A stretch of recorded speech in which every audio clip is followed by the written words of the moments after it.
Viral. Pemuda ajaib hanya butuh 5 menit untuk sembuhkan CEO kaya raya yang diracun. Langit Jakarta sore itu seolah menahan napas, memancarkan bias jingga keemasan yang terasa magis sekaligus mencekam, tepat di atas gubuk kecil tempat Kenan merajut kehidupannya. Bukan gubuk reot, melainkan warung kecil yang bersih, ditumbuhi rimbun tanaman herbal di sekelilingnya, dan berbau harum rempah yang menenangkan. Disitulah Kenan Permana, si pemuda ajaib yang belum sadar akan label barunya, sedang fokus pada ritual sorenya. Kenan bukan sosok yang mencolok. Rambutnya selalu rapi, kemeja katunnya bersih, dan matanya memancarkan ketenangan seperti permukaan danau yang tak terjamah. Namun, di balik ketenangannya, tersimpan kecerdasan yang tajam, terutama dalam memahami ilmu pengobatan kuno. Ia sedang mengaduk golden pasta andalannya, campuran kunyit, jahe, lada hitam, dan madu hutan, ramuan yang, menurutnya, adalah senjata paling sederhana melawan keputusasaan. Gerakannya lambat, teratur, seolah sedang melakukan meditasi. Jamu ini harus seimbang, seperti hidup. Kalau terlalu pedas, dia membakar. Kalau terlalu manis, dia menipu. Gumam Kenan pelan, suaranya halus bagai alunan seruling bambu. Dia bukan dokter. Dia hanya seorang peracik herbal dan praktisi penyembuhan energi yang mewarisi pengetahuan neneknya, seorang tabib desa legendaris. Selama bertahun-tahun, Kenan menjalani hidup yang sunyi, menjauhi hingar-bingar kota, menolak tawaran-tawaran menggiurkan dari perusahaan farmasi besar. Ia hanya ingin kedamaian, sebuah benteng dari kenangan masa lalu yang pahit. Saat itulah, getaran kuat dari ponsel lama Kenan memecah keheningan. Notifikasi berita online memenuhi layarnya. Viral. CEO Kenzo Hartono terbaring kritis diduga diracun. Dokter angkat tangan. Kenan hanya menghela napas panjang, mengeluarkan suara seperti desahan angin di dedaunan kering. Nama itu, Kenzo Hartono, CEO dari Hartono Group yang kekayaannya seolah tak bertepi, adalah nama yang selama ini ia hindari, nama yang merupakan kunci dari babak terberat dalam hidupnya. Kenan mengenal Kenzo jauh sebelum Kenzo menjadi raksasa bisnis yang ditakuti dan dikagumi. Mereka adalah sahabat karib di panti asuhan, terikat oleh janji kekanak-kanikan tentang layang-layang dan masa depan. Kenzo, yang selalu ambisius dan berapi-api, adalah pelindungnya.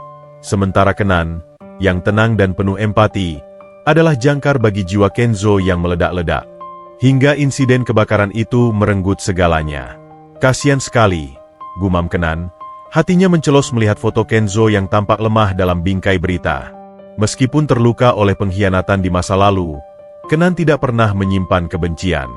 Padahal dia pria baik, hanya saja tersesat. Ia kembali fokus pada adukan jamunya, mencoba mengusir bayangan Kenzo dari kepalanya. Namun, takdir rupanya memiliki selera humor yang gelap. Tiba-tiba, suara deru mesin mewah membelah udara, diikuti bunyi rem mendadak yang memekakkan telinga. Sebuah sedan hitam legam, berkilauan seperti obsidian di bawah sinar sunset, berhenti tepat di depan warung Kenan, mengempaskan debu jalanan. Pintu mobil terbuka dengan kasar, dan seorang pria bertubuh tegap, berjas mahal yang tampak kusut, melompat keluar. Wajahnya yang tegas dan bergaris keras terlihat sangat panik. Dia adalah David, kepala keamanan pribadi Kenzo, sekaligus bayangan setia yang selalu mendampingi sang CEO. "Kau Kenan?" tanya David tanpa basa-basi, suaranya berat dan tergesa-gesa, seperti bunyi lonceng bahaya. Ia memindai Kenan dengan tatapan skeptis, seolah tak percaya bahwa penyelamat terakhir bosnya adalah pemuda dengan bau kunyit ini. Kenan menyambutnya dengan senyum lembut, menjabat tangannya yang dingin. "Ya, saya Kenan Permana. Ada yang bisa saya bantu, Pak?" David menarik napas dalam, mencoba meredakan detak jantungnya yang berpacu. "Kami butuh bantuanmu." CEO Kenzo Hartono kritis. "Keracunan. Semua dokter sudah menyerah. Mereka bilang, sarafnya lumpuh, seperti tertidur abadi." Ia kemudian mengeluarkan ponselnya, memutar sebuah video yang menjadi biang kerok kehadirannya di sana. Video itu direkam sebulan lalu, memperlihatkan Kenan hanya dengan memijat lembut pergelangan tangan seorang ibu tua dan memberinya ramuan herbal, menyembuhkan sakit kepala migrain kronis yang sudah diderita selama 20 tahun, semua dalam waktu 4 menit 30 detik. Video itu viral dengan judul bombastis, Pemuda ajaib sembuhkan penyakit kronis hanya dalam 5 menit. Aku tahu ini gila, tapi ini satu-satunya petunjuk yang kami punya. Tuan Kenzo sedang sekarat, kata David. Matanya memancarkan perpaduan antara keputusasaan dan harapan tipis yang menyakitkan. Apakah video itu benar? Kau benar-benar bisa melakukannya? Kenan meletakkan sendok kayu dari ramuannya.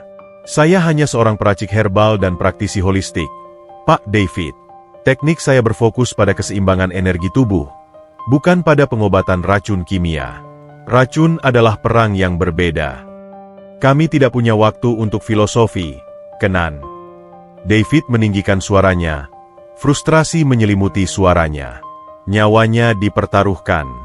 Jika kau berhasil, Tuan Kenzo akan memberimu apapun yang kau minta. Uang, fasilitas, nama baik. Kenan memandang David lurus-lurus. Senyumnya sedikit meredup. Saya tidak mencari uang atau nama baik, Pak. Tapi saya akan ikut. Bukan karena imbalan Kenzo, melainkan karena saya tahu, jika ada harapan sekecil benang pun, kita harus mencobanya. Kenan buru-buru mengambil tas kecil berisi minyak esensial khusus, jarum akupresur, dan ramuan anti-shock yang ia racik sendiri, warisan berharga dari neneknya. Semuanya disiapkan dengan ketelitian seorang ahli bedah. Ayo, Pak David. Kita tidak punya 5 menit untuk perjalanan ini. Di dalam mobil, suasana terasa sesak. David terus menghubungi penthouse Kenzo, menerima laporan buruk demi laporan buruk. Jantungnya melemah lagi, lapor David kepada Kenan. Suaranya penuh kekhawatiran yang mendalam terhadap Kenzo. David adalah sosok yang sangat loyal, tumbuh dari pengawal biasa hingga menjadi tangan kanan Kenzo, dan ia menganggap Kenzo bukan hanya bos, melainkan saudara yang harus ia lindungi. Apa yang harus kami harapkan darimu, Kenan? Jujurlah. Kenan memejamkan mata sejenak, menenangkan dirinya dari kecepatan mobil yang memacu adrenalin. Saya tidak bisa menjanjikan apa-apa. Tapi saya janji satu hal. Saya akan menggunakan semua yang saya miliki, bukan hanya ilmu saya, tapi juga semua ingatan dan ikatan yang pernah kami miliki. Ikatan. David mengernyit, menoleh sekilas ke arah Kenan. Maksudmu? Kami adalah sahabat karib. Dahulu kala, potong Kenan, suaranya dingin, namun ada kesedihan yang tak tertahankan di sana. Ia tidak ingin membahas detail masa lalu yang telah membakar habis hati mereka. Ia hanya ingin menyelamatkan nyawa, bahkan jika itu adalah nyawa orang yang telah meninggalkannya. Mobil itu melesat membelah kemacetan Jakarta, menuju Menara Hartono, simbol kekayaan dan kekuasaan Kenzo. Dalam benak Kenan, ada satu kalimat yang terus terngiang, kalimat yang pernah ia bisikan pada Kenzo kecil saat mereka ketakutan di malam badai. Selama kau ingat siapa dirimu, kau tidak akan pernah tersesat. Kenan tahu, untuk menyembuhkan Kenzo, ia harus membawa Kenzo kembali ke masa itu, ke dalam memori paling tulus yang pernah mereka miliki. Setibanya di penthouse megah, Kenan disambut oleh suasana yang lebih dingin daripada kamar mayat. Para staf dan dokter mondar-mandir dengan wajah panik. Di tengah ruangan, terbaring Kenzo di atas sofa kulit hitam, tubuhnya membeku dan wajahnya kebiruan. Ia tampak seperti patung yang rapuh. Seolah-olah jiwanya sudah terbang jauh meninggalkan raga. Seorang wanita paruhbaya, Dr. Karina, kepala tim medis Kenzo, langsung mencegat David dan Kenan. Dr. Karina adalah sosok yang sangat profesional dan keras kepala, mewakili sains modern yang tak percaya pada hal mistis. Tuan David, ini sudah berakhir. Kami sudah memberikan semua antidote yang mungkin. Zat neurotoksin ini sangat langka dan cepat. Detak jantungnya sudah di ambang 0. Dan siapa ini? Dr. Karina menatap Kenan dengan jijik yang terang-terangan, seperti melihat debu di karpet mahal. Seorang tukang jamu? Apakah Anda mempermainkan nyawa Tuan Kenzo? Dia adalah kesempatan terakhir, jawab David dengan nada final, melindungi Kenan dengan tubuhnya. Beri dia 5 menit. Hitung mundur. Jika dalam 5 menit tidak ada perubahan, saya akan membiarkan Anda melakukan apapun yang Anda inginkan. Dr. Karina mendengus. Namun tatapan putus asa David membuatnya menyerah. Seorang perawat dengan enggan menyalakan stopwatch digital. Kenan menarik napas dalam, memusatkan dirinya. Ia melangkah mendekati Kenzo, menatap wajah sahabat lamanya yang pucat. Ia melihat bukan CEO yang arogan, melainkan Kenzo kecil yang ketakutan di malam kebakaran. Baiklah, kata Kenan dengan suara pelan namun terdengar jelas, memecah kebisuan. Mulai hitung mundur. Aku ingin semua orang di sini menyaksikan. Tidak ada yang boleh disembunyikan. Waktu, dimulai dari sekarang, teriak perawat itu. Pukul 5. Kenan berlutut di sebelah Kenzo. Ia tidak segera menyentuh. Ia memejamkan mata, meletakkan kedua telapak tangannya beberapa sentimeter di atas dada Kenzo, tepat di cakra anahata, pusat energi jantung. Sebuah aura cahaya tipis, seolah kabut pagi yang lembut, tampak menyelimuti tangannya, meskipun ini hanya bisa dirasakan oleh mereka yang peka terhadap energi. Kenzo, aku datang. Kali ini, aku tidak akan meninggalkanmu. Bisikan batin Kenan adalah janji tulus. Sebuah jembatan yang ia bangun dari masa lalu menuju harapan. Babak baru telah dimulai, dan Kenan telah memilih untuk kembali ke medan perang demi menyelamatkan sahabat yang pernah ia cintai dan ia benci dalam waktu bersamaan. Keputusan ini akan membawanya pada pusaran konspirasi yang jauh lebih besar dari sekadar racun. Pukul 5. Di tengah ruangan mewah yang mencekam, hanya Kenan dan Kenzo yang menjadi pusat perhatian, terpisah oleh beberapa sentimeter ruang dan 15 tahun luka lama. Mata Kenan terpejam rapat, tangannya menggantung di atas dada Kenzo. David berdiri tegap di samping stopwatch, ekspresinya seperti patung yang diukir dari batu khawatir. Dokter Karina dan para perawat lain menyaksikan dengan tatapan jijik dan penghinaan yang bercampur dengan rasa ingin tahu yang tak terhindarkan. Kenan tidak melafalkan mantra apapun, hanya menarik napas dalam, membiarkan energi kehidupan, Qi, mengalir melalui pori-pori telapak tangannya. Ia tahu, Kenzo tidak hanya melawan racun. Kenzo melawan dirinya sendiri. Racun neuroducer itu hanyalah sebuah pemicu, sebuah kunci kecil yang membuka gerbang trauma besar. Kenan harus mengunci kembali gerbang itu sebelum tubuh Kenzo benar-benar menyerah. Dia tidak boleh disentuh, tapi energinya harus dibersihkan. Aku harus mencari titik simpul terlemahnya, pikir Kenan, otaknya bekerja cepat. Ia merasakan dingin yang menusuk dari tubuh Kenzo, bukan dingin fisik, melainkan dinginnya jiwa yang terperangkap dalam ketakutan ekstrim. Pukul 4.30. Dokter Karina berbisik tajam kepada David. Lihat, tidak ada alat medis yang berdetak. Ini buang-buang waktu. Daripada dia meditasi tidak jelas, lebih baik kita siapkan defibrilator. David menahan Dokter Karina dengan tatapan membunuh. Tahan, dokter. Saya sudah berjanji 5 menit. Tangan Kenan mulai bergerak perlahan ke bawah, mengikuti tulang rusuk Kenzo, berhenti sejenak di area hati dan limpa. Di sana, ia merasakan getaran energi yang kacau, seperti pusaran air di sungai yang seharusnya tenang. Itu adalah pusat emosi yang dikuasai rasa bersalah dan ketakutan yang mendalam. Kenan memfokuskan energinya, menyalurkan kehangatan yang lembut ke area itu, seolah sedang menyirami tanah kering agar kembali subur. Pukul 3.50. Tiba-tiba, Kenzo tersentak. Seluruh tubuhnya menegang, tangannya terkepal. Mulutnya mengeluarkan suara erangan rendah, seperti auman yang tertahan di tenggorokan. Jantung di monitor flatline Kenzo menunjukkan beberapa denyutan lemah yang tidak teratur, sebuah lompatan kecil yang segera menghilang. Lihat, ada reaksi. Seru seorang perawat, matanya melebar. Dokter Karina menepis. Itu hanya kontraksi otot acak. Postmortem spas. Jangan berhayal. Tidak, bantah David. Matanya tertuju pada Kenan. Reaksi itu muncul saat anak itu menggerakkan tangannya. Lanjutkan, Kenan. Kenan mengabaikan kebisingan. Ia merasakan neuroducer itu telah mencapai puncaknya, mengunci Kenzo dalam ilusi horor masa lalu. Dia harus memutus rantai pemicunya. Kenan tahu, Kenzo tidak hanya perlu disembuhkan, tapi juga diingatkan. Pukul 2.45. Kenan segera mengambil tas kecilnya, mengeluarkan botol berisi minyak esensial yang sangat pekat, hasil racikan rahasia neneknya yang ia sebut aroma memori. Aroma itu adalah campuran akar wangi, lavender, dan sedikit patchouli, bau yang sangat khas, bau yang selalu ada di warung jamu nenek Kenan di panti asuhan dulu. Kenan menuangkan beberapa tetes ke telapak tangannya. Aku harus membanjiri sensor penciumannya dengan bau yang menenangkan, yang ia kenal. Bukan bau kematian yang dipicu trauma. Ia kemudian mengoleskan minyak itu dengan sentuhan ringan namun pasti, tepat di pergelangan tangan Kenzo, di sepanjang jalur nadi.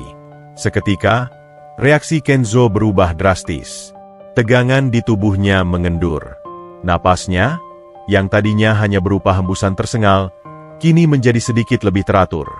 Wajahnya yang pucat pasi mulai menunjukkan rona warna. Pukul 1.30. Dokter Karina kini bungkam, kekeras kepalaannya mulai runtuh dihadapkan pada kenyataan yang tak masuk akal ini. Ia mendekat, memperhatikan Kenan yang kini terlihat seperti pahatan sempurna dari fokus dan ketenangan. "Apa yang kau lakukan dengan minyak itu?" tanya Dokter Karina. Suaranya kini lebih ingin tahu daripada mencemooh. "Minyak yang mengandung memori tulus. Itu menyentuh saraf yang lebih dalam dari racun manapun," jawab Kenan tanpa membuka mata. Ia merasakan Kenzo perlahan-lahan kembali. Namun, Kenzo masih terperangkap di perbatasan kesadaran dan kegelapan. Kenan tahu, sentuhan fisik dan herbal hanya bisa membawa Kenzo sampai di sini. Untuk menariknya kembali sepenuhnya, ia harus memicu reaksi emosional. Pukul 00.45. Kenan mendekatkan wajahnya ke telinga Kenzo. Suaranya sangat rendah, hanya cukup didengar oleh Kenzo dan mungkin David yang berdiri sangat dekat. "Kenzo," bisik Kenan. "Kau mendengar suara api, kau mencium bau asap, kau takut kau akan sendirian lagi, seperti saat itu, kan?" Tidak ada reaksi. Kenzo masih terdiam. Pukul 00.20. Pukul 00.05. Air mata Kenzo tiba-tiba menetes dari sudut matanya yang tertutup. Seluruh ruangan terkesiap. Air mata itu bukan karena sakit, melainkan karena pengakuan emosional yang mendalam. Pukul 00. Waktu habis. Tepat saat stopwatch berbunyi, Kenzo membuka matanya. Matanya yang coklat, yang beberapa saat lalu tampak kosong, kini dipenuhi kebingungan dan pengakuan. Ia menatap lurus pada Kenan, dan butuh waktu beberapa detik baginya untuk memproses siapa yang ada di hadapannya. "Kenan?" bisik Kenzo, suaranya serak dan sangat lemah, seperti benang sutra yang hampir putus. David segera mendekat, memeriksa nadi Kenzo. Nadi itu berdetak, kuat, teratur, bukan lagi benang rapuh. "Dia selamat. Ya Tuhan, dia selamat." David berseru lega. Air mata kelegaan membasahi wajahnya yang kaku. Dokter Karina, yang biasanya dingin, mendekat dan memeriksa Kenzo dengan alat stetoskopnya. Detak jantungnya normal, tekanannya stabil. Racunnya hilang? Tidak mungkin. Ini keajaiban. Kenan bangkit berdiri. Tubuhnya terasa lemas karena pengerahan energi yang luar biasa. Ia menjaga jarak dari Kenzo, membiarkan David dan tim medis mengambil alih. Ia sudah menyelesaikan tugasnya. "Aku minta agar Kenzo segera dipindahkan ke ruangan isolasi dan dijaga ketat," ujar Kenan kepada David. Nada suaranya kembali datar. Jantungnya stabil, tapi jiwanya masih belum utuh. Trauma itu masih ada. David menoleh kepada Kenan, matanya berkaca-kaca. "Kenan, kau menyelamatkan nyawanya. Aku tidak tahu harus berkata apa. Terima kasih." Kenan hanya mengangguk, melirik Kenzo yang masih menatapnya dengan pandangan penuh penyesalan. Pengakuan Kenzo di akhir. Kenan, seperti seruan dari jurang yang dalam, memanggil kembali persahabatan mereka. "Aku akan kembali ke warungku," kata Kenan, berbalik untuk pergi. "Tunggu." Kenzo memanggil, suaranya sedikit lebih kuat. "Jangan pergi. Kali ini jangan pergi lagi, Kenan. Aku butuh kau di sini. Aku butuh penjelasan." Kenan berhenti, memejamkan mata. Ia tahu ini akan terjadi. Penjelasan akan datang, Kenzo. Tapi bukan saat ini. David menghalangi jalan Kenan. "Kenan, Tuan Kenzo benar. Kau tidak bisa pergi. Racun ini misterius. Hanya kau yang tahu cara memulihkannya. Dan hanya kau yang tahu pemicu trauma itu. Kita harus mencari tahu siapa yang memasukkan racun ini, dan kenapa dia memilih waktu yang tepat untuk menyerang. Ini bukan hanya tentang bisnis. Ini dendam yang mengerikan." Dokter Karina ikut bersuara, kini dengan nada hormat. "Secara ilmiah, ini tidak masuk akal. Zat neuroinducer itu seharusnya melumpuhkan saraf secara total. Namun, pasien hanya mengalami serangan panik ekstrim yang hampir mematikan. Kenan, kau harus membantu kami memahami apa yang sebenarnya terjadi. Kenan memandang mereka satu persatu. Ia melihat keputusasaan di mata Kenzo, kelelahan di mata David, dan kebingungan di mata Dr. Karina. Ia tahu, tugasnya belum selesai. Melarikan diri hanya akan menunda bencana berikutnya. Baiklah, aku akan tinggal, putus Kenan. Tapi hanya sampai Kenzo benar-benar pulih, dan kita menemukan dalang di balik semua ini. Kenzo menghela napas lega, memejamkan mata sejenak, seolah beban ribuan ton telah terangkat dari bahunya. Terima kasih, Kenan. Terima kasih. Apapun yang kau minta. Aku hanya ingin tahu kebenarannya, Kenzo. Potong Kenan, suaranya menajam. Kebenaran tentang racun ini, dan kebenaran tentang masa lalu kita. Kenan kemudian meminta David untuk mengatur ruang kerja yang tenang, jauh dari hiruk-pikuk medis. Ia perlu meneliti zat neuroinducer yang ditemukan laboratorium, sebuah zat yang bekerja sebagai pemicu psikologis, bukan pembunuh fisik. Disinilah Kenan menyadari plot yang lebih dalam. David, bawa aku ke laboratorium. Aku harus melihat data detail racun itu, pinta Kenan. Katakan pada Dr. Karina, racun itu tidak membunuh Kenzo. Racun itu hanya sebuah pisau yang diarahkan ke jantung emosionalnya. David mengangguk serius. Aku akan atur. Tuan Kenzo akan aman di ruang isolasi VIP. Saat Kenan berjalan meninggalkan penthouse megah itu bersama David, ia melewati jendela kaca besar yang menampilkan lampu kota yang berkilauan. Kenan memejamkan mata. Ia sudah kembali ke sarang singa, tempat di mana persahabatan mereka pernah terbakar habis. Ia harus kuat, karena ia tahu, dendam yang tersembunyi jauh lebih mematikan daripada racun manapun. Racun telah diatasi, tapi teka-teki sesungguhnya baru saja dimulai. Babak penyelidikan yang mengungkap trauma dan pengkhianatan kini terbentang di depan Kenan. Ruangan Kenzo kini sunyi, hanya menyisakan aroma samar minyak herbal yang lembut. Kontras tajam dengan keputusasaan yang sempat mencekik tempat itu. Sementara Kenzo dipindahkan ke ruang isolasi untuk pemulihan total, Kenan, didampingi David, langsung menuju laboratorium forensik milik perusahaan Hartono Group yang terletak di lantai bawah tanah Menara Hartono. David berjalan cepat di lorong berlampu neon yang dingin. Kekhawatiran masih menggantung di udara seperti kabut pagi yang pekat. Tuan Kenzo sudah stabil, Kenan. Tapi dia terus menyebut namamu. Dia ingin segera bicara. Kita akan bicara, David, setelah aku mengerti siapa yang bermain api di dekatnya. Jawab Kenan, langkahnya tegas. Keahlian Kenan mungkin berbau kuno, tetapi otaknya bekerja dengan logika ilmiah yang tajam. Ia mengerti bahwa setiap penyakit memiliki akar, dan racun ini adalah teka-teki yang sengaja dirancang. Mereka memasuki ruangan steril. Dr. Alex, kepala laboratorium forensik yang berwajah serius dan berkacamata tebal, menyambut mereka. Di atas meja baja, terhampar hasil analisis zat yang menyerang Kenzo. Selamat datang, Tuan Kenan. Sapa Dr. Alex, suaranya mengandung rasa hormat yang mendadak, seperti kekaguman seorang ilmuwan terhadap fenomena yang melampaui logika. Saya harus akui, yang Anda lakukan dalam 5 menit itu, melawan semua hukum farmakologi yang saya ketahui. Kenan langsung pada intinya, matanya tertuju pada data di layar monitor. Zat neuroinducer ini, David bilang dosisnya rendah. Apakah cukup rendah untuk membunuh seekor tikus? Dr. Alex menyesuaikan kacamatanya. Dosisnya sangat kecil, Tuan Kenan. Jika ini adalah racun pembunuh murni, ia hanya akan membuat Tuan Kenzo lumpuh sementara atau mengalami pingsan panjang. Tapi yang terjadi adalah lonjakan tekanan darah dan serangan panik yang sangat parah, yang hampir membuat jantungnya gagal berfungsi. Reaksi ini tidak proporsional dengan dosisnya. Kenan menyentuh diagram struktur molekul zat tersebut, seolah ia bisa membaca sejarah zat itu dari permukaannya. Ini bukan racun pembunuh, Dr. Alex. Ini katalis. Zat ini didesain untuk membuka pintu memori traumatis, memicu reaksi fight or flight yang luar biasa. Racun itu tidak membunuh Kenzo, ketakutan yang membunuhnya. David, yang mendengarkan di belakang, meremas tangannya. Trauma masa lalu. Kenan, apakah ini ada hubungannya dengan kebakaran di panti asuhan? Kenan mengangguk perlahan. Ya, David.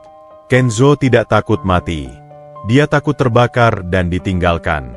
5 menit itu adalah pertarungan untuk menukar memori bau asap dengan memori aroma herbal yang menenangkan, dan memutus ilusi bahaya dengan kata kunci yang mengingatkannya pada janjinya. Tapi siapa yang tahu detail kelemahan psikologis Kenzo ini? Mereka meninjau rekaman CCTV ruang rapat Kenzo saat insiden terjadi. Rekaman itu berulang-ulang menampilkan detik-detik sebelum Kenzo kolaps. Semua tampak normal. Kenzo memimpin rapat, terlihat sehat dan berwibawa, lalu tiba-tiba wajahnya memucat, matanya melebar, dan ia ambruk. Perhatikan setiap detail. David, apa yang terjadi tepat 30 detik sebelum Kenzo kolaps?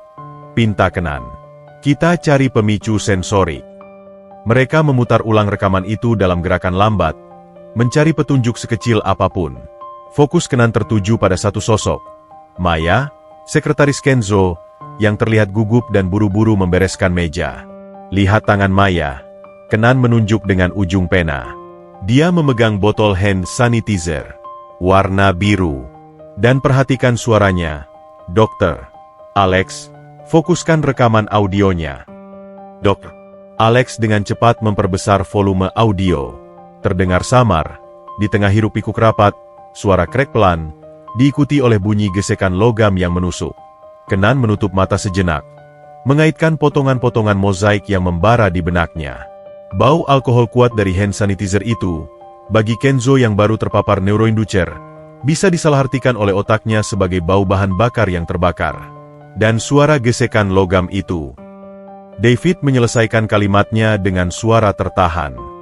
Suara pintu gudang panti asuhan yang runtuh karena api. Kenzo pernah menceritakan betapa mengerikannya bunyi itu. Tepat, Kenan menghela napas. Racun itu hanya membuat Kenzo menjadi sangat rentan. Sentuhan kecil pun bisa memicu flashback penuh yang nyaris membunuhnya. Maya tidak sadar, tapi tindakannya, yang tampak sepele, adalah pelatuk yang menembakkan trauma masa lalunya. Jadi, Maya adalah pelakunya? Tanya David, tangannya mengepal erat. Kenan menggeleng. Tidak. Maya hanyalah bidak catur yang kebetulan memegang pelatuk. Maya mungkin tidak tahu menahu soal neuroinducer ini. Tapi si dalang tahu persis kebiasaan Maya, dan tahu persis kelemahan Kenzo. Ini adalah rencana yang sangat licik, dirancang oleh seseorang yang sangat dekat dengan Kenzo, seseorang yang telah menjadi bayangan di dalam hidupnya. David terdiam. Matanya memancarkan kesadaran yang mengerikan. Seseorang yang tahu tentang api, dan tahu tentang layang-layang. Kenan memandang David dengan tatapan tajam. Justru itu. Bisikanku tentang layang-layang. Itu adalah kode yang hanya diketahui kita berdua. Siapa lagi yang tahu rahasia itu selain kita? Tidak ada, kecuali. David menggigit bibir. Kecuali orang yang juga tahu tentang Tio. Nama Tio melayang di udara laboratorium, berat dan penuh misteri. Tio, anak panti asuhan yang hilang saat kebakaran, dianggap meninggal. Namun Kenan dan Kenzo menyimpan trauma atas kepergiannya. Kita harus bicara dengan Maya. Kita harus menelusuri dari mana dia mendapat hand sanitizer itu dan apa yang dia ketahui tentang Tio. Putus Kenan. David, panggil Maya ke ruang interogasi. Aku ingin melihat apa yang tersembunyi di balik matanya. Di ruang tunggu isolasi, Kenan dan David menanti kedatangan Maya. David terlihat gelisah, mondar-mandir seperti harimau yang terperangkap. Aku merasa bodoh, Kenan. Aku gagal melindungi Kenzo. Aku hanya fokus pada ancaman dari luar, pengusaha saingan, atau mantan karyawan. Aku tidak pernah menduga ancaman itu datang dari dalam, dari trauma masa kecil yang terkunci. Sesal David, suaranya dipenuhi rasa bersalah. Jangan menyalahkan dirimu, David. Trauma adalah musuh yang tak terlihat. Ia bersembunyi di balik senyum, dan menyerang di momen paling rentan. Hibur Kenan, mencoba menenangkan. Saat itu, Maya masuk. Wajahnya terlihat pucat, namun masih memancarkan profesionalisme yang dingin, seolah mengenakan topeng yang terbuat dari es. Tuan David, Tuan Kenan. Saya dipanggil? Tanya Maya, suaranya tenang, Tetapi Kenan melihat getaran kecil di pergelangan tangannya. "Duduk, Maya," kata David. Nadanya lebih lembut dari yang diharapkan. "Kami ingin tahu, malam itu, di ruang rapat, apa yang kau lakukan dengan hand sanitizer biru itu?" Maya mengerutkan kening. "Saya hanya membersihkan tangan, Tuan. Saya terbiasa bersih. Setelah memegang berkas rapat yang tebal, saya selalu menggunakan hand sanitizer." "Kau sadar bahwa suara gesekan tutup logam botol itu dengan cincinmu, ditambah bau alkohol yang kuat, memicu Kenzo kolaps?" tanya Kenan, matanya menusuk. Maya terkejut. Topeng es di wajahnya retak. "Tentu saja tidak. Bagaimana mungkin? Itu hanya kebetulan, Tuan Kenan. Saya tidak tahu Tuan Kenzo punya fobia terhadap bau alkohol atau suara gesekan. Fobia itu dipicu oleh zat kimia yang terdeteksi di tubuh Kenzo, Maya," Kenan menjelaskan dengan tenang. "Zat yang memaksa Kenzo kembali ke malam kebakaran panti asuhan, malam di mana ia meninggalkan sebuah kota. Kau tahu kota apa itu, Maya?" Maya menunduk. Matanya mulai berkaca-kaca, air mata yang selama ini ia tahan akhirnya tumpah, membasahi jas abu-abunya. Suaranya menjadi parau, patah-patah seperti ranting kering yang diinjak. "Kotak-kotak kelerengnya," bisik Maya. "Aku tahu itu. Semua anak di panti asuhan tahu betapa berharganya kotak kelereng itu bagi Tuan Kenzo." Kenan mendekat, menatap Maya dengan empati. "Dan kau tahu tentang Tio, kan, Maya?" Nama Tio, yang ia ucapkan dengan lembut, menghancurkan sisa pertahanan Maya. Maya terisak. Aku tidak ingin dia mati. Aku hanya ingin dia merasakan sedikit saja dari rasa takut yang dialami Tio. Dia adalah kakakku." Pengakuan itu menghantam Kenan dan David seperti kilat di hari yang cerah. Tio, yang mereka anggap mati dalam api, ternyata adalah kakak Maya, sekretaris yang selalu berada di sisi Kenzo. "Tio selamat dari kebakaran itu, Kenan." Maya mulai bercerita, air matanya membanjiri rasa bersalahnya. "Dia tidak mati. Dia ditemukan dengan luka bakar parah di tubuhnya. Setelah itu, dia selalu dihantui bau asap dan suara gesekan logam. Dia hidup dengan penderitaan itu. Dan itu semua gara-gara Kenzo dan kau berebut mainan di dekat gudang." David menoleh ke Kenan, wajahnya memucat. "Kenan, ini lebih serius dari yang kita duga." Kenan hanya mengangguk. Hatinya ikut teriris. Rasa sakit yang ia pendam karena ditinggalkan Kenzo, kini bercampur dengan rasa bersalah yang baru dan jauh lebih besar. Tragedi mereka ternyata memiliki korban ketiga yang terlupakan. "Jadi, kau yang meracuni Kenzo, Maya?" tanya Kenan, suaranya rendah dan menusuk. Maya menggeleng keras, air mata memercik. "Tidak, aku tidak pernah memberinya racun. Aku menyayanginya, meskipun aku juga membencinya. Aku hanya disuruh oleh seseorang untuk memicu traumanya, untuk memastikan Kenzo tidak lagi berani memimpin perusahaan, agar dia tahu rasanya kehilangan kendali." "Disuruh oleh siapa, Maya?" desak David, suaranya keras. Maya menatap Kenan, matanya penuh permohonan. "Aku hanya pion, Tuan Kenan. Dalang sesungguhnya adalah orang yang menawarkan harapan pada kakakku. Orang yang berjanji akan memberikan Kenzo pelajaran paling menyakitkan tanpa harus membunuhnya. Dia adalah orang yang sangat dicintai oleh Kenzo." Kenan merasakan hawa dingin merayapi punggungnya. Jaring pengkhianatan ini ternyata ditenun oleh benang yang sangat halus dan tersembunyi. Seseorang yang sangat dekat dengan Kenzo, yang tahu semua rahasia mereka, rahasia api, kelereng, dan trauma Tio. "Siapa dia, Maya? Sebutkan namanya," pinta Kenan. Maya menelan ludah, bibirnya bergetar. "Dia, tunangan Tuan Kenzo, Sally." Pengakuan itu meledak seperti bom di ruangan itu. David terhuyung mundur, tidak percaya. Kenan berdiri tegak, meski hatinya terasa seperti dihantam batu besar. Plot twist yang menyakitkan ini membuka babak baru, bukan lagi tentang menyelamatkan nyawa Kenzo, tetapi tentang membebaskan Kenzo dari lingkaran pengkhianatan yang paling keji. Sally, calon istrinya, adalah dalang di balik semua tragedi ini.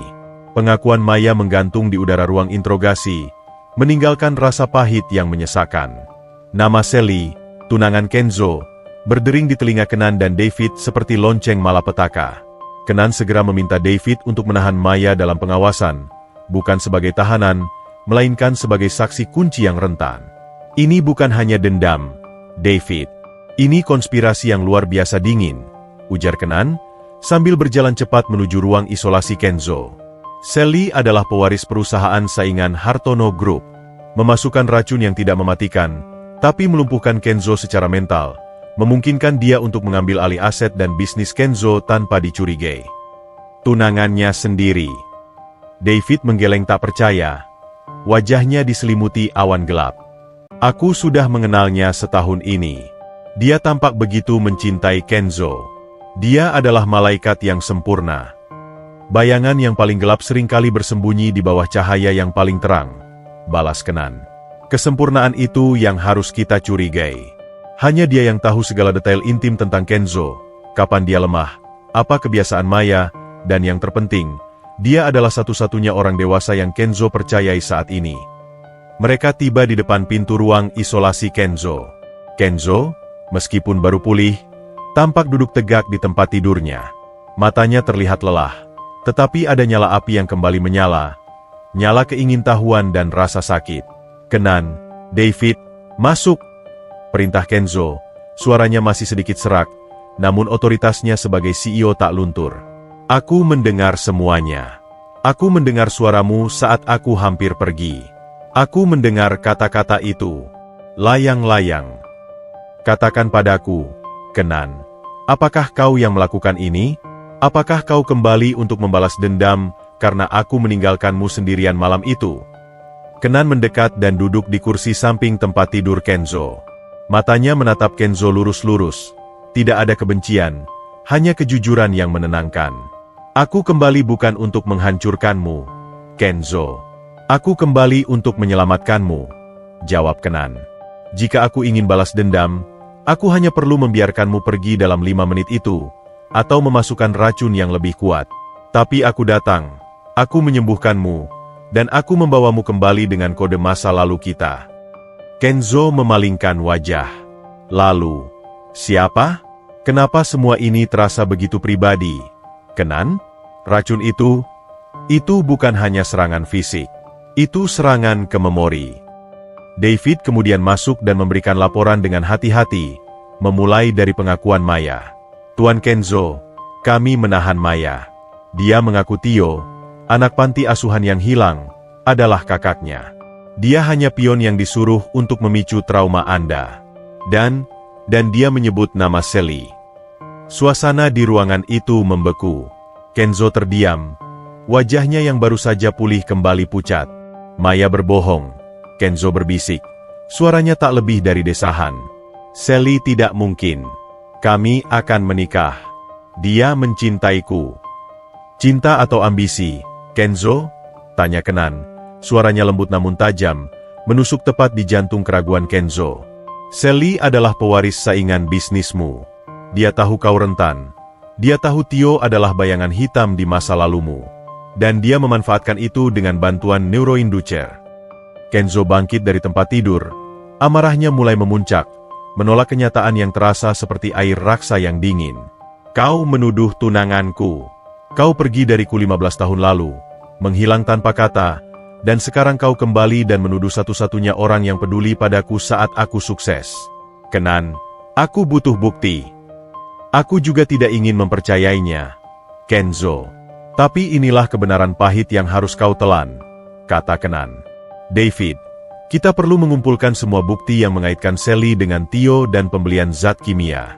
Sally pasti melakukan pergerakan keuangan yang mencurigakan. David mengangguk dan segera pergi untuk menghubungi tim keuangannya. Tinggal Kenan dan Kenzo, di ruangan yang terasa terlalu kecil untuk menampung emosi mereka yang bergejolak. Kenzo duduk kembali, memegang kepalanya dengan kedua tangan. Matanya terlihat putus asa. Mengapa? Kenapa harus Tio? Aku tidak pernah tahu Tio terluka karena pertengkaran kita soal kotak kelereng dan kotak herbalmu. Aku hanya ingat berlari dan meninggalkanmu. Kenan mengambil napas dalam. Dulu, aku marah padamu, Kenzo. Aku merasa dikhianati karena kau pergi dengan kotak kelerengmu, meninggalkan warisan nenekku terbakar. Aku memilih menghilang karena aku tidak ingin kau melihat kehancuranku. Aku pikir kau tega meninggalkanku demi harta kecilmu. Aku tidak tega, balas Kenzo, suaranya pecah. Aku panik. Aku meraih kota itu karena kau pernah bilang itu adalah benda terpenting yang kau miliki. Aku pikir kau ingin aku menyelamatkannya untukmu. Setelah kau bilang, ambil barangmu, dan tolong barangku. Aku pikir, barangku, yang kau maksud adalah kelerengku, dan barangmu adalah kotak herbal. Aku salah dengar, Kenan. Aku terlalu takut dan bodoh. Air mata Kenzo jatuh. Air mata penyesalan yang tertahan selama 15 tahun. Aku memilih menjadi CEO gila kerja, mengejar uang dan kekuasaan, karena aku ingin membuktikan padamu dan pada diriku sendiri bahwa aku bisa melindungi sesuatu agar tidak hilang lagi. Tapi yang kulakukan hanyalah membangun tembok di antara kita, dan kini, dinding itu runtuh karena trauma yang sama. Kenan mendekat, tangannya menyentuh bahu Kenzo. Kehangatan itu menembus jas Kenzo yang mahal. Aku tahu, Kenzo, rasa bersalah itu telah menjadi racunmu yang sebenarnya selama bertahun-tahun. Neuroinducer itu hanya mempercepat prosesnya, ujar Kenan. Dan Sally, dia memanfaatkan luka itu. Dia tahu kau akan sangat rentan jika kau merasa bersalah atas tragedi Tio. Jika Sally yang melakukannya, bagaimana dia bisa tahu tentang Tio? Tentang kebakaran itu? Tanya Kenzo, tatapannya kosong. Dia pasti bertemu Tio, mungkin di tempat rehabilitasi atau terapi pasca trauma. Jawab Kenan. Logikanya mulai merangkai benang kusut itu. Mereka bersekutu. Tio adalah korban yang ingin membalas dendam dengan cara non-fisik, dan Sally adalah penjahat yang ingin mengambil keuntungan finansial. Kenzo menghela napas panjang. Beban yang dipikulnya begitu berat hingga bahunya terlihat melengkung. Aku harus bertemu Sally. Aku harus melihat kebohongan itu dengan mataku sendiri. Aku harus tahu, apakah cintanya selama ini adalah topeng yang sempurna. Kenan menahannya. Jangan gegabah, Kenzo. Sally tahu kau sudah pulih. Dia tidak akan datang ke sini tanpa rencana cadangan. Kita harus bersiap, mengumpulkan semua bukti, dan menjebaknya. David akan membawa laporan keuangan dan rekaman komunikasi Sally. Mereka berdua duduk dalam keheningan yang lama, keheningan yang dipenuhi pengakuan yang menyakitkan dan rencana masa depan yang berbahaya. Kebenaran adalah pedang bermata dua. Ia menyembuhkan luka lama, tetapi ia juga menusuk pengkhianatan yang paling dalam. Kenzo, sang CEO yang tak terkalahkan, kini menjadi boneka yang dimainkan oleh tunangannya sendiri. Semua berakar pada trauma masa lalu yang tak terselesaikan. Kenan, sang pemuda ajaib, tidak hanya menyembuhkan tubuhnya, tetapi juga mulai menyembuhkan hati dan ingatannya. Beberapa jam kemudian, David kembali dengan tumpukan berkas. Wajahnya gelap, seperti langit sebelum badai. Kenan, Kenzo, kalian harus lihat ini, kata David, menyodorkan laporan bank. Sally melakukan transaksi uang dalam jumlah besar beberapa bulan lalu, mentransfer dana ke rekening anonim yang terlacak ke sebuah perusahaan kimia kecil di luar kota. Perusahaan itu adalah pemasok utama Neuroinducer. Transaksi apa itu? Tanya Kenzo, meraih berkas itu dengan tangan gemetar. Bukan sekadar transfer. Itu adalah pembayaran untuk jasa konsultasi dan pembelian bahan baku penelitian, jelas David. Dan yang lebih mengerikan, Tuan Kenzo, saya menemukan korespondensi antara Sally dan Tio.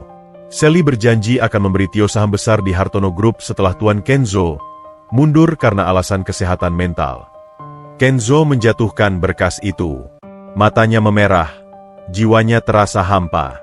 Dia tidak mencintaiku. Dia hanya mencintai jabatanku. Dia memanfaatkan Tio. Dia memanfaatkan kelemahan terbesarku. Dia memanfaatkan api itu. Kenan meletakkan tangan di bahu Kenzo. Ini memang menyakitkan, Kenzo.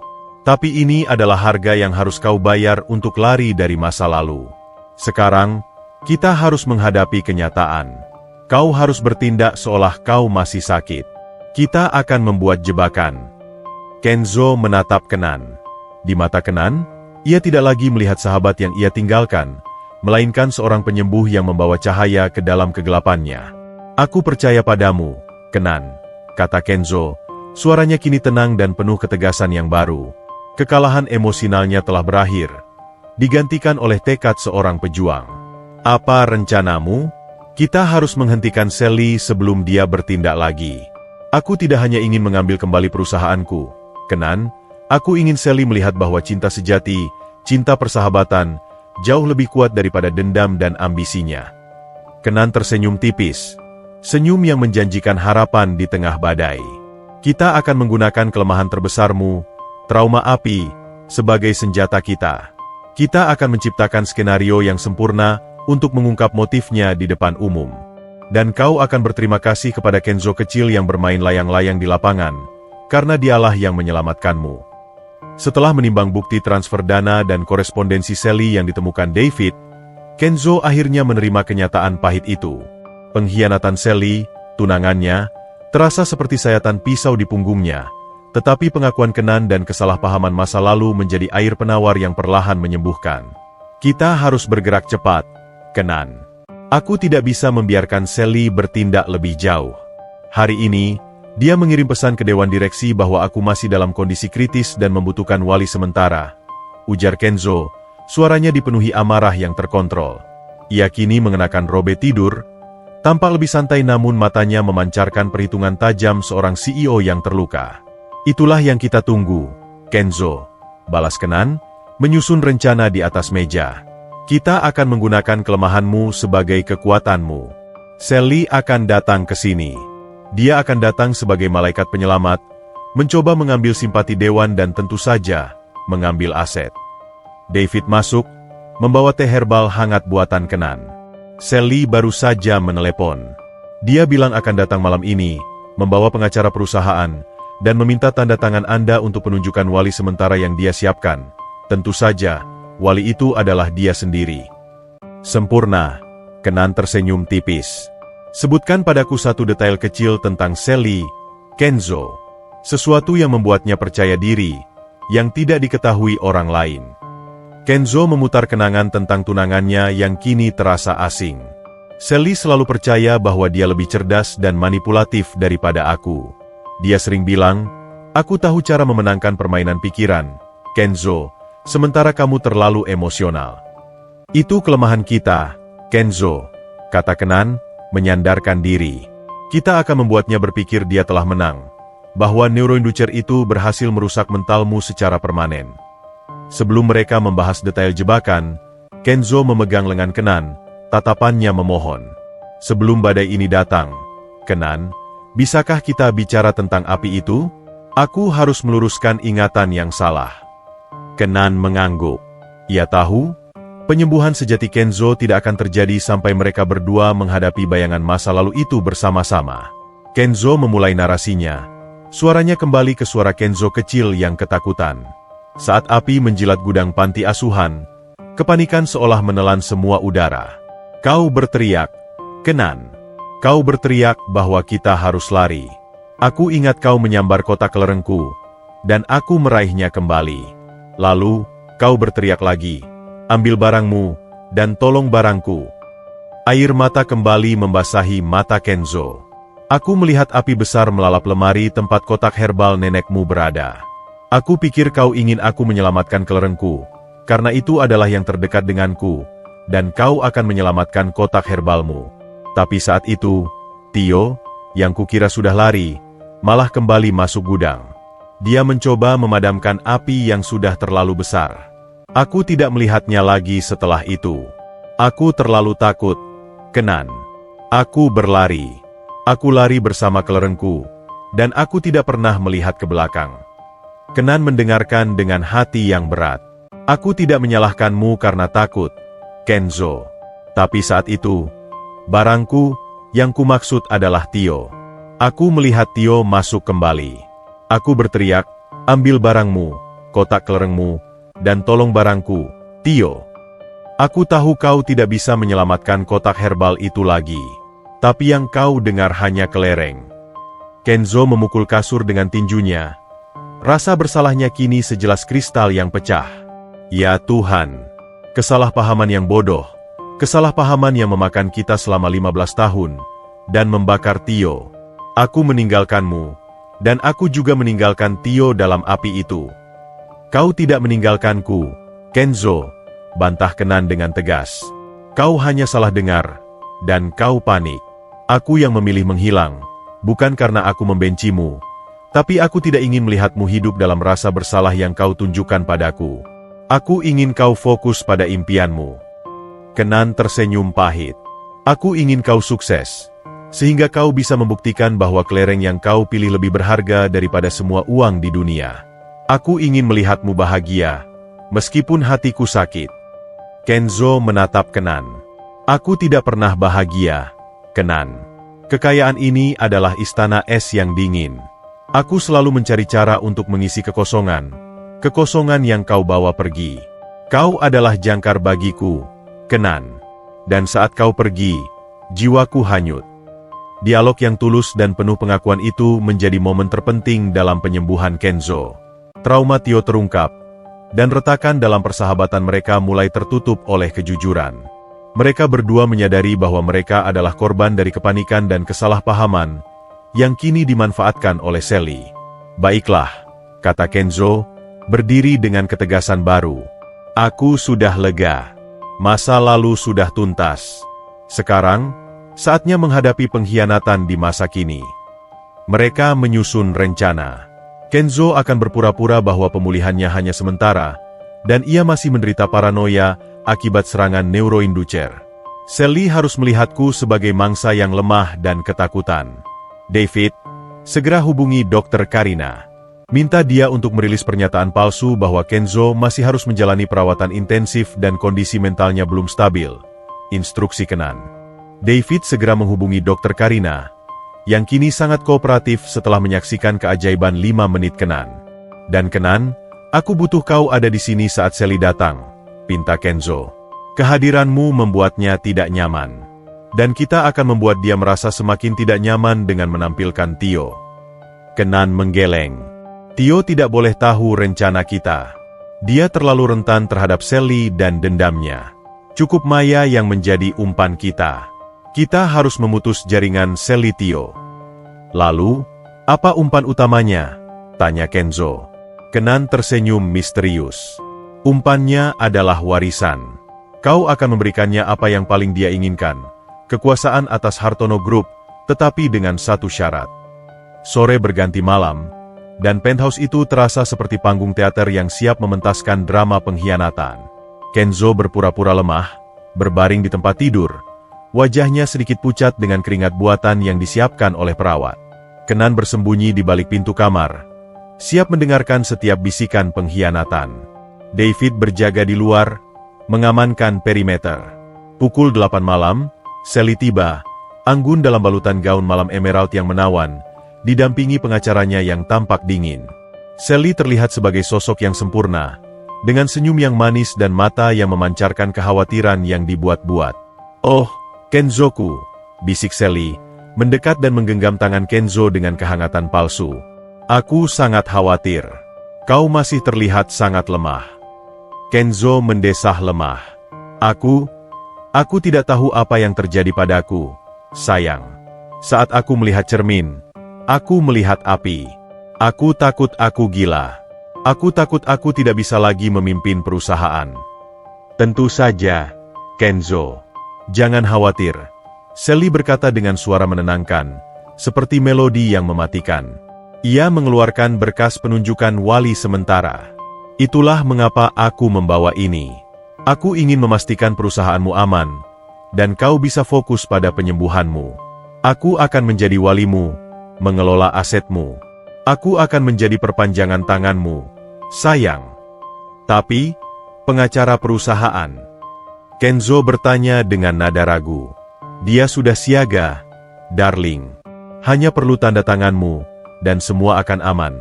Sally mendesak, menyodorkan pena berlapis emas. Kenzo meraih pena itu dengan tangan yang gemetar. Pura-pura. "Baiklah. Aku percaya padamu, Sally. Hanya kau yang bisa kupercaya saat ini." Sally tersenyum. Senyum kemenangan yang berkilat sekilas di matanya. Ia yakin serangannya dengan neuroinducer telah melumpuhkan Kenzo secara total. Tapi ada satu syarat, kata Kenzo tiba-tiba. Suaranya sedikit lebih kuat dari yang diharapkan Sally, membuat Sally sedikit terkejut. Syarat apa, sayang? Tanya Sally, mencoba mempertahankan ketenangan. Aku akan menandatangani ini. Tapi aku ingin kau memastikan kotak herbal pusaka Kenan yang terbakar saat insiden itu mendapatkan ganti rugi. Dia adalah sahabatku yang terlupakan. Cari dia, dan berikan dia setengah dari aset pribadi yang akan kau kelola. Sebagai bentuk penebusan dosaku, ujar Kenzo, matanya menatap tajam ke Sally. Sally tampak terkejut. Wajahnya menegang. Tetapi dengan cepat ia menutupinya dengan senyum terpaksa. Setengah aset? Untuk tukang jamu itu? Pikir Sally, amarahnya bergejolak. Namun, dia harus tetap terlihat suci. Tentu saja, Kenzo. Aku akan mencari Kenan dan memberikan kompensasi penuh. Meskipun aku yakin dia sudah tidak peduli dengan harta, jawab Sally, mencoba terdengar simpatik, tetapi nada suaranya menunjukkan rasa jijik terhadap nama Kenan. Tidak, dia peduli, Kenzo bersikeras. Dia menyelamatkanku, Sally. Kau tidak tahu betapa berharganya dia. Tapi ini harus kau lakukan sendiri. Kau harus mencarinya ke warung jamunya yang kumuh di pinggiran kota. Itu janji kita. Sally, yang hanya menginginkan kekuasaan total, tidak akan membiarkan setengah asetnya jatuh ke tangan orang lain. Dia yakin Kenan tidak akan pernah bisa membuktikan apa-apa. Ini adalah momen yang sempurna untuk menjatuhkan Kenan dan Kenzo sekaligus. Aku akan melakukannya, my love. Aku akan menemui Kenan besok pagi, janji Sally, matanya berkilat penuh rencana jahat. Sekarang, tanda tangan di sini. Kau butuh istirahat. Kenzo mengambil pena itu, dan tangannya, yang tidak lagi gemetar, mulai menuliskan tanda tangannya. Tanda tangan yang akan menjadi jebakan paling manis bagi Sally. Di balik pintu, Kenan mendengarkan semua itu. Sally telah menggigit umpan. Kini, saatnya untuk mengungkap bayangan pengkhianatan ini di depan umum. Malam itu terasa panjang di Menara Hartono. Kenzo sudah menandatangani dokumen penunjukan wali sementara, yang secara teknis menempatkan Sally di posisi tertinggi. Namun, di dalam berkas itu, terdapat klausul rahasia yang disisipkan Kenan, yang hanya bisa diaktifkan oleh Kenzo sendiri.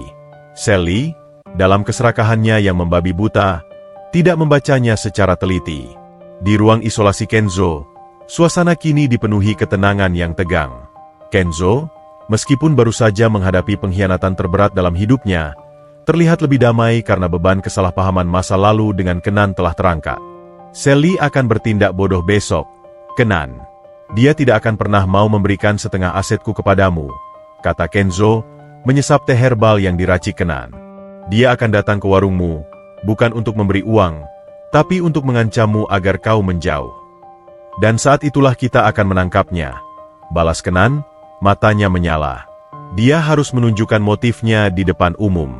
Kita perlu memancingnya untuk mengakui segala detail di depan saksi, dan kita sudah punya Maya yang siap bersaksi tentang Tio dan zat neuroinducer. David masuk dengan wajah yang sedikit lebih cerah. Tuan Kenzo, saya sudah mengatur tim teknis. Setiap sudut warung Kenan besok akan terpasang kamera tersembunyi beresolusi tinggi dan perekam suara yang terhubung langsung ke ruang kontrol. Kita akan mendapatkan setiap kata-kata Sally.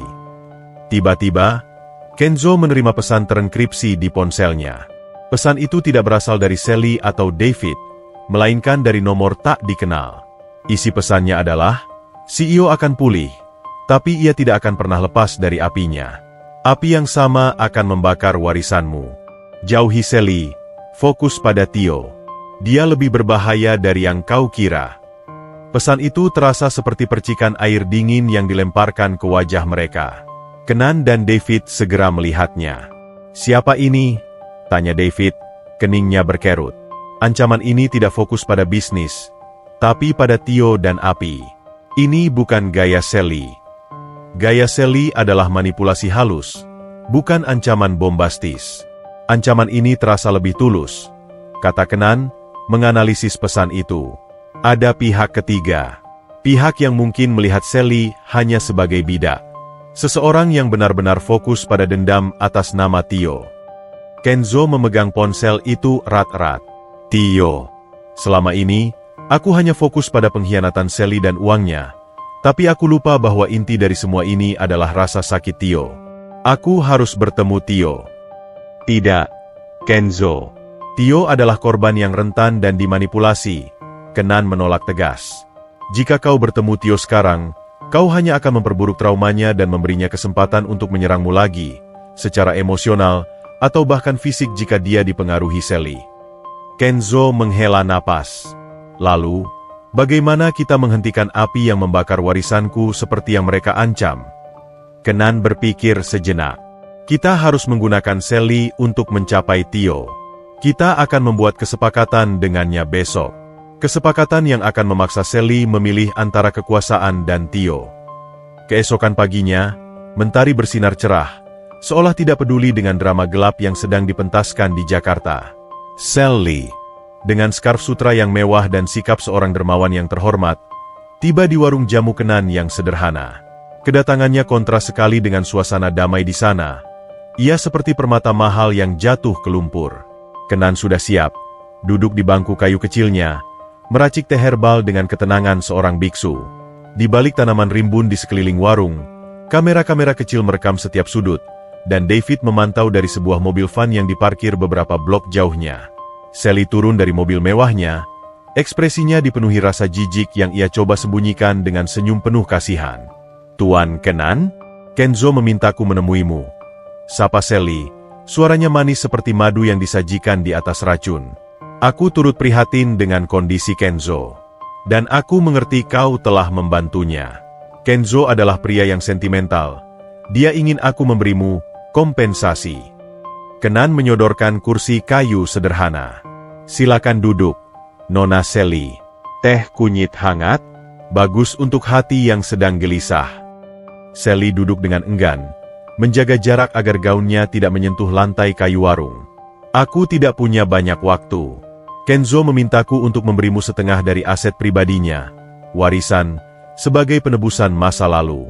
Jelas itu adalah permintaan yang tidak masuk akal dari pria yang sakit mental. Tidak masuk akal. Kenan tersenyum tipis. Kenzo tidak pernah meminta apapun yang tidak masuk akal, Nona Sally. Dia hanya ingin melunasi utang masa lalu. Sally tertawa kecil, tawa yang terdengar seperti pecahan kaca. Dengar, Kenan, aku tahu kau menyelamatkan Kenzo, tetapi jangan berhayal kau bisa menjadi kaya raya hanya dalam semalam. Aku akan memberimu cek senilai 5 miliar rupiah sebagai kompensasi. Jauhkan saja uang receh itu, dan kau akan hidup nyaman. Setelah itu, kau harus menghilang dari hidup Kenzo selamanya. Kenan memandang lurus ke mata Sally, mata yang dingin dan penuh keserakahan. Kenzo memintaku untuk mengambil setengah warisannya. Bukan 5 miliar, Nona Sally. Itu adalah syarat untuk penunjukan walimu. Wajah Sally langsung memerah, topeng simpati di wajahnya luruh. Kau pikir kau siapa? Kau hanya seorang tukang jamu yang mendadak viral. Kau tidak akan pernah mendapatkan 1 sen pun dari harta Hartono Group. Aku dan Kenzo akan menikah, dan semua itu akan menjadi milikku. 5 miliar adalah tawaran yang sangat murah hati. Ambil, atau kau akan menyesal telah masuk ke dalam permainan yang jauh lebih besar dari dirimu. Permainan yang melibatkan Neuronducer dan Tio, kakak Maya, balas Kenan, suaranya tenang, tetapi kata-katanya menghantam Sally seperti cambukan keras. Sally tersentak.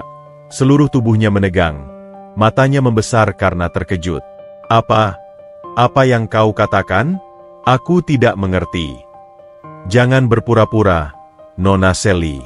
Aku tahu kau dan Tio bersekutu.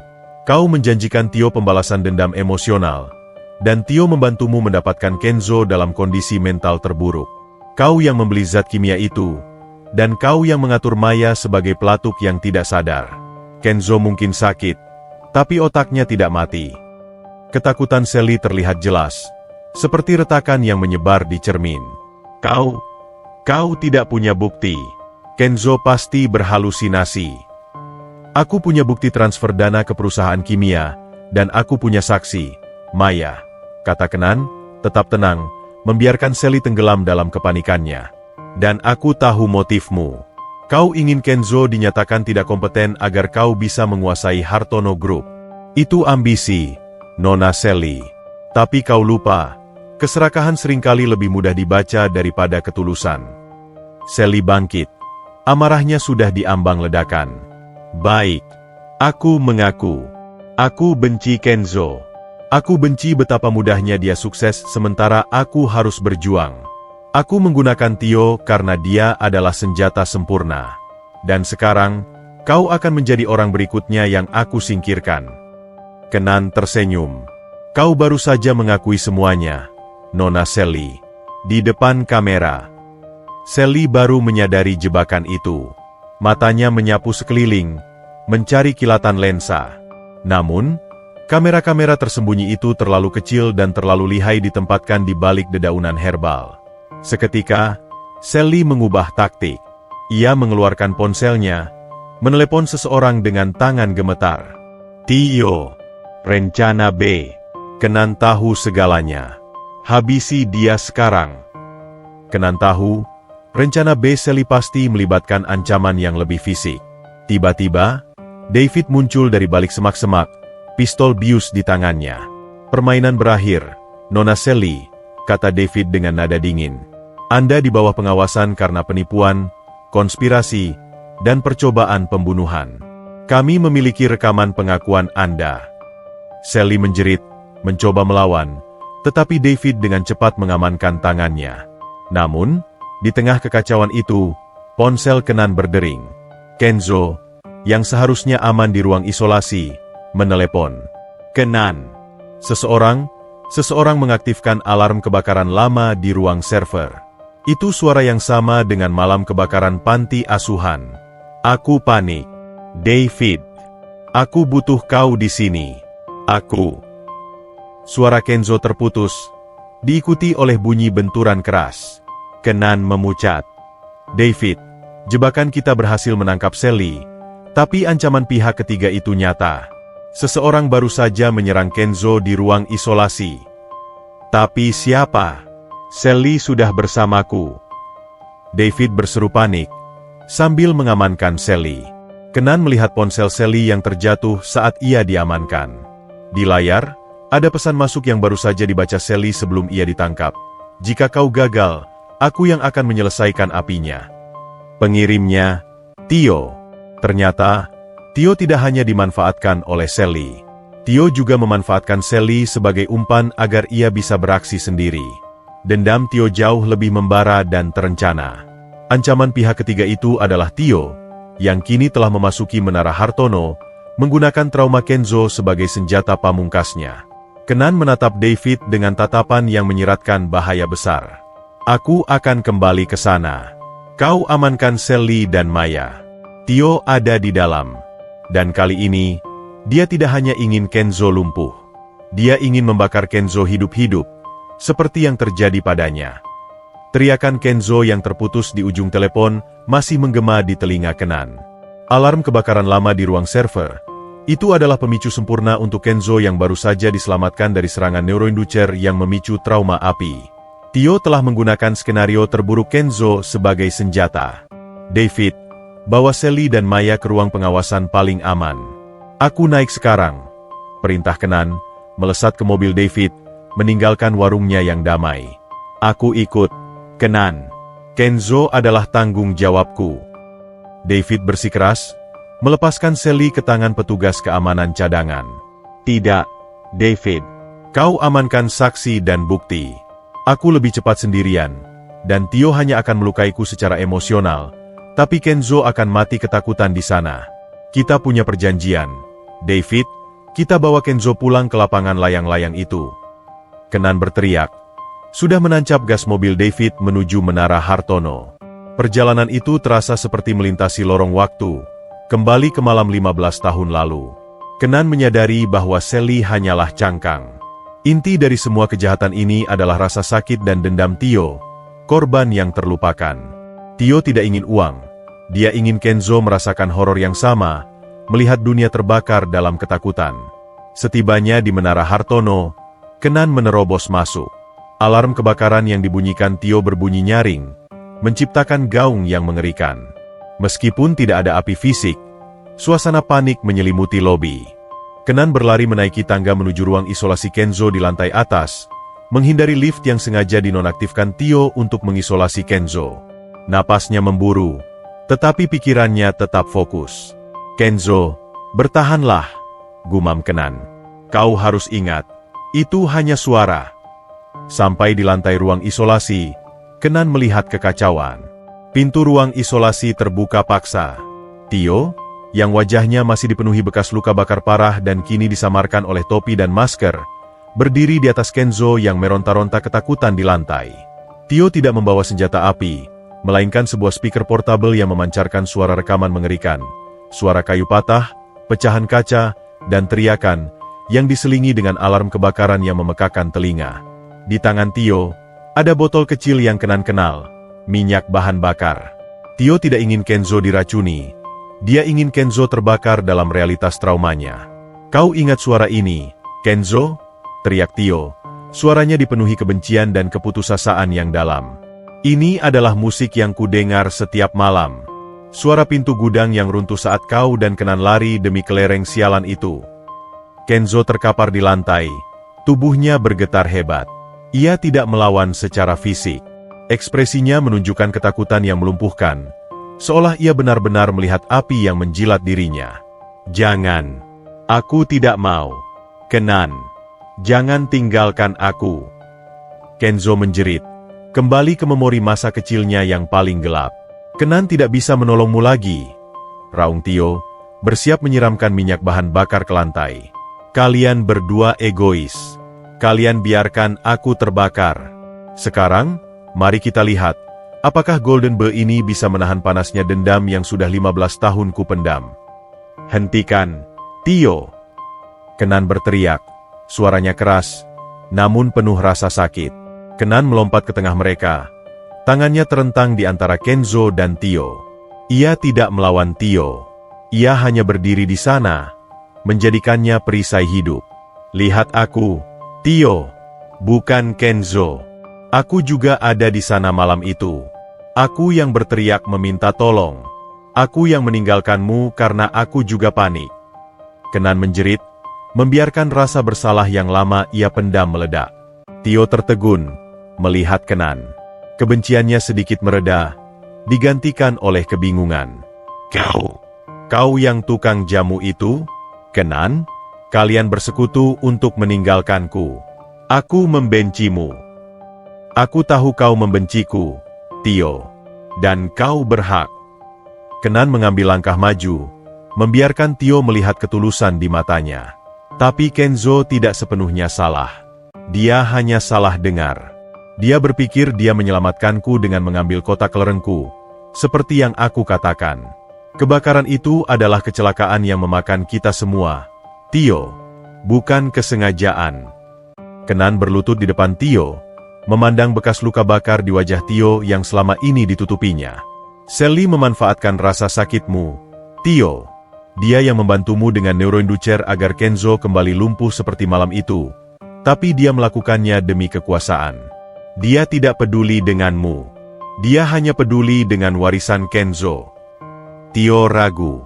Matanya beralih ke Kenzo yang masih meringkuk ketakutan, lalu kembali ke Kenan, yang tanpa gentar berdiri di depannya. Tio melihat bahwa Kenan tidak takut padanya, melainkan peduli padanya. "Kau bohong. Sally menjanjikanku keadilan," bentak Tio, namun suaranya mulai melemah, seperti bara yang hampir padam. "Keadilan yang membuatmu menjadi pembunuh? Keadilan yang membuatmu melakukan hal keji yang pernah Kenzo lakukan, meninggalkan seseorang dalam api?" Kenan menggunakan kata-kata yang menusuk nurani Tio. "Kau bukan penjahat, Tio. Kau adalah korban." Kenan kemudian melakukan sesuatu yang tak terduga. Ia mengeluarkan botol kecil dari sakunya, botol minyak aroma memori yang ia gunakan untuk Kenzo. Ia membuka tutupnya dan menuangkan sedikit di telapak tangannya, lalu mengoleskannya dengan lembut ke pergelangan tangan Tio. "Aku tahu bau ini," bisik Tio, matanya terpejam. "Bau nenekmu, bau jamu di panti asuhan. Bau ini adalah bau ketenangan, Tio, bukan bau asap," kata Kenan lembut. "Aku tahu rasa sakitmu. Aku tahu kau tidak ingin membunuh Kenzo. Kau hanya ingin dia mengerti betapa sakitnya trauma itu. Tio menjatuhkan botol bahan bakar itu. Tangannya bergetar. Dia akhirnya menangis. Isakan yang melepaskan semua rasa sakit yang ia pikul selama 15 tahun. Kenzo, yang mulai pulih dari serangan paniknya berkat intervensi Kenan, merangkak mendekat. Ia menatap Tio dengan mata penuh penyesalan dan belas kasihan. Tidak ada lagi rasa takut. Tio, Kenzo memanggil. Suaranya serak. Aku minta maaf. Aku tidak tahu kau ada di sana. Aku tidak tahu. Aku hidup dengan rasa bersalah yang salah selama ini. Aku yang seharusnya terbakar, bukan kau. Maafkan aku. Tio menoleh, melihat ketulusan Kenzo yang tak terbantahkan. Dendamnya runtuh di hadapan pengakuan dan permintaan maaf yang tulus itu. Neuroinducer itu mungkin membuat Kenzo takut mati, tetapi pengakuan Kenzo membuat Tio takut untuk hidup dalam kebencian. Kenan tahu, racun sejati yang mereka hadapi bukanlah zat kimia, melainkan kesalahpahaman yang berujung pada dendam. Kenan membantu Tio berdiri. Kita akan hadapi ini bersama, Tio. Kenzo tidak akan melaporkanmu. Kita akan mencari keadilan yang sesungguhnya untukmu. Tapi kita harus mulai dari awal, dengan kejujuran. Tio mengangguk. Isakannya mereda. Ia melihat harapan di mata Kenan, yang dulu adalah sahabat yang ia benci, kini menjadi penyelamatnya dari kegelapan. Saat itu, David dan tim keamanan datang, bergegas masuk dengan panik. Mereka melihat Kenzo dan Tio berdiri berdampingan, dan Kenan di tengah-tengah. Tuan Kenzo, kau baik-baik saja? David bertanya, lega dan bingung dalam waktu bersamaan. Kenzo mengangguk, menyeka air matanya. Aku baik-baik saja, David. Kenan menyelamatkanku. Lagi. Dan Tio, dia tidak akan melukai siapapun lagi. Dia hanyalah korban dari konspirasi yang jauh lebih besar. Kenzo menatap Kenan. Terima kasih, Kenan. Bukan hanya karena 5 menit itu, tapi karena kau telah menyembuhkan luka yang kubawa selama 15 tahun. Luka Tio, luka persahabatan kita. Kenan tersenyum. Penyembuhan sejati dimulai dari pengakuan, Kenzo. Dan kau baru saja mengakui kelemahanmu. Sekarang, mari kita selesaikan jaring laba-laba Sally dan cari keadilan untuk Tio. Setelah insiden di ruang isolasi, suasana di Menara Hartono berubah total. Tio, yang kini tenang dan diliputi rasa bersalah yang mendalam, dibawa oleh David ke ruang pengawasan yang aman, di mana Maya sudah menunggu. Kenan dan Kenzo, yang fisiknya kembali pulih tetapi emosinya terkuras, menyusul setelah Kenan memberikan Kenzo ramuan penenang khusus. Mereka duduk di ruang kendali Kenzo yang dilengkapi monitor besar, yang kini menampilkan rekaman interogasi Sally dan Maya, serta rekaman pengakuan Tio. Kenzo menatap layar itu, melihat wajah-wajah yang selama ini dekat dengannya, kini berubah menjadi bayangan pengkhianatan dan rasa sakit. Aku tidak percaya Sally bisa begitu jahat, bisik Kenzo, suaranya pelan dan penuh kepiluan, seperti alunan biola yang patah. Aku memberinya segalanya. Cinta, kepercayaan, kunci kehidupanku. Dia tidak melihat cinta, Kenzo. Dia melihat kesempatan. Dan Tio adalah senjata emosional yang sempurna, kata Kenan, duduk di sampingnya, memberikan dukungan tanpa menghakimi. Kau harus kuat. Kau tidak hanya harus menghadapi Sally, tapi juga dirimu sendiri. David masuk, membawa rekaman Sally yang berteriak-teriak marah di ruang tahanan sementara. Dalam rekaman itu, Sally, yang sudah tidak bisa menyembunyikan sifat aslinya, secara eksplisit mengakui seluruh rencananya. Aku berhak mendapatkan semua ini. Kenzo terlalu mudah. Dia lemah karena masa lalu sialannya. Aku akan menguasai Hartono Group dan menghancurkan semua yang dia sentuh. Raung Sally di dalam rekaman. Kenzo memejamkan mata. Rasa sakit karena pengkhianatan itu kini bercampur dengan rasa muak. Bawa dia ke sini, David. Aku ingin dia melihat apa yang telah dia hancurkan. Dan bawa Tio dan Maya juga. Ini saatnya kebenaran disajikan tanpa bumbu. Kenan menyentuh bahu Kenzo. Kau siap, Kenzo? Ini akan sangat sulit. Kau harus menghadapi pengakuan Tio dan Maya secara langsung. Aku siap, jawab Kenzo tegas, Matanya kini kembali memancarkan api tekad, bukan lagi api trauma. Aku sudah melewati api terburuk 15 tahun lalu. Aku tidak akan membiarkan api kecil ini membakarku lagi. Tak lama kemudian, David membawa Sally, Theo, dan Maya ke ruangan itu. Sally, dengan wajah angkuh, mencoba mempertahankan martabat palsunya. Maya terlihat menyesal, dan Theo, yang masih diselimuti rasa bersalah, tidak berani mengangkat wajahnya. Kenzo bangkit, berdiri di tengah ruangan. Tatapannya menyapu mereka semua, memegang teguh golden pas tekenan yang kini menjadi simbol kekuatan mentalnya. Sally, Kenzo memulai, suaranya tenang, namun memiliki ketajaman baja. Aku harap kau menikmati 5 menit kekuasaanmu. Aku sudah pulih. Tubuhku, dan terutama, jiwaku. Sally mendengus. Kau hanya beruntung, Kenzo. Tukang jamu itu datang tepat waktu. Aku akan segera keluar dari sini, dan pengacaraku akan memastikan neuroinducer itu tidak meninggalkan jejak. Kau tidak akan keluar, Sally, potong Kenzo. Kita punya rekaman pengakuanmu, dan kita punya bukti transfer dan korespondensi. Kau bukan hanya ingin uang. Kau ingin menghancurkanku dengan memicu trauma yang paling menyakitkan. Trauma yang melibatkan api, kelereng, dan Theo. Kenzo menoleh ke arah Theo. Theo masih menunduk. Bahunya bergetar. Theo, panggil Kenzo lembut. Aku tahu kau membenciku. Aku tahu aku bersalah karena melarikan diri dari api dan meninggalkanmu dalam bahaya. Aku tidak melihatmu terluka saat itu. Aku terlalu panik. Aku hanya mendengar suara api dan suara pintu gudang yang runtuh. Aku mengira aku sendirian. Kenzo berjalan mendekati Theo dan berlutut di depannya, mensejajarkan pandangan. Maya yang melihat pemandangan itu mulai terisak.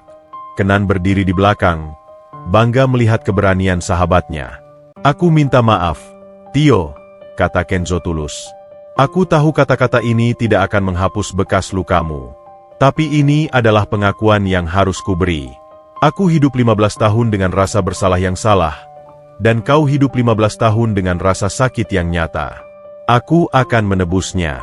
Aku akan membiayai semua perawatanmu, dan aku tidak akan menuntutmu atas apa yang terjadi hari ini. Theo mengangkat wajahnya. Air mata membasahi bekas luka di wajahnya. Aku tidak tahu. Aku hanya ingin kau tahu betapa sakitnya trauma itu, Kenzo. Sally meyakinkanku bahwa itu adalah keadilan bagimu. Kenzo menatap Sally. Lihat, Sally. Kau menghasut korban.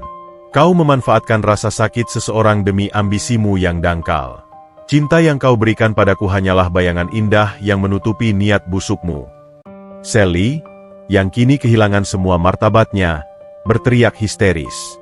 Kau yang bodoh. Kenapa kau harus menyelamatkan tukang jamu itu dari api? Kalau saja kau meninggalkannya, aku tidak perlu repot-repot dengan drama kelereng ini. Kenzo berdiri, wajahnya kembali dingin dan tegas. David, urus Sally. Pastikan dia menghadapi hukum seadil-adilnya. Dan batalkan semua aksesnya ke Hartono Group. Selamanya. David mengangguk. Dan Sally diseret keluar ruangan, amarah dan frustrasi yang kini menjadi pemandangan paling menyedihkan di Menara Hartono.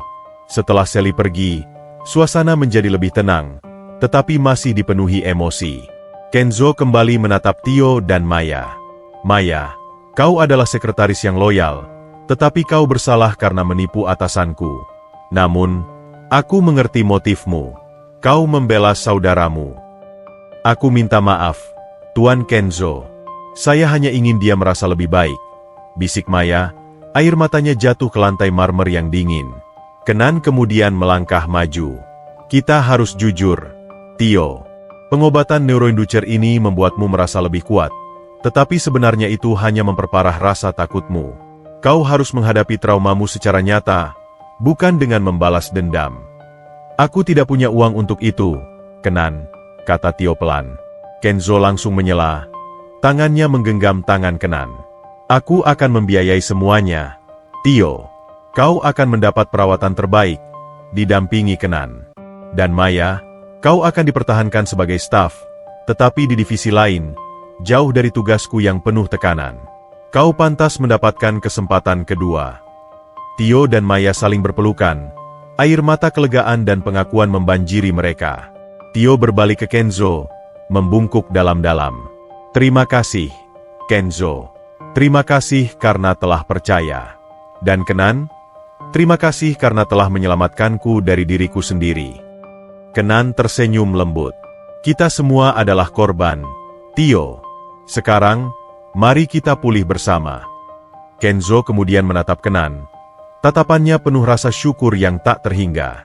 Kenan, kau tidak hanya menyelamatkanku dari racun kimia dan trauma masa lalu, kau menyelamatkanku dari kesalahan terbesar dalam hidupku, mempercayai orang yang salah, dan melupakan sahabat sejati. Kenan meletakkan tangan di bahu Kenzo. Penyembuhan sejati telah dimulai. Kenzo, kau tidak lagi menjadi CEO yang takut.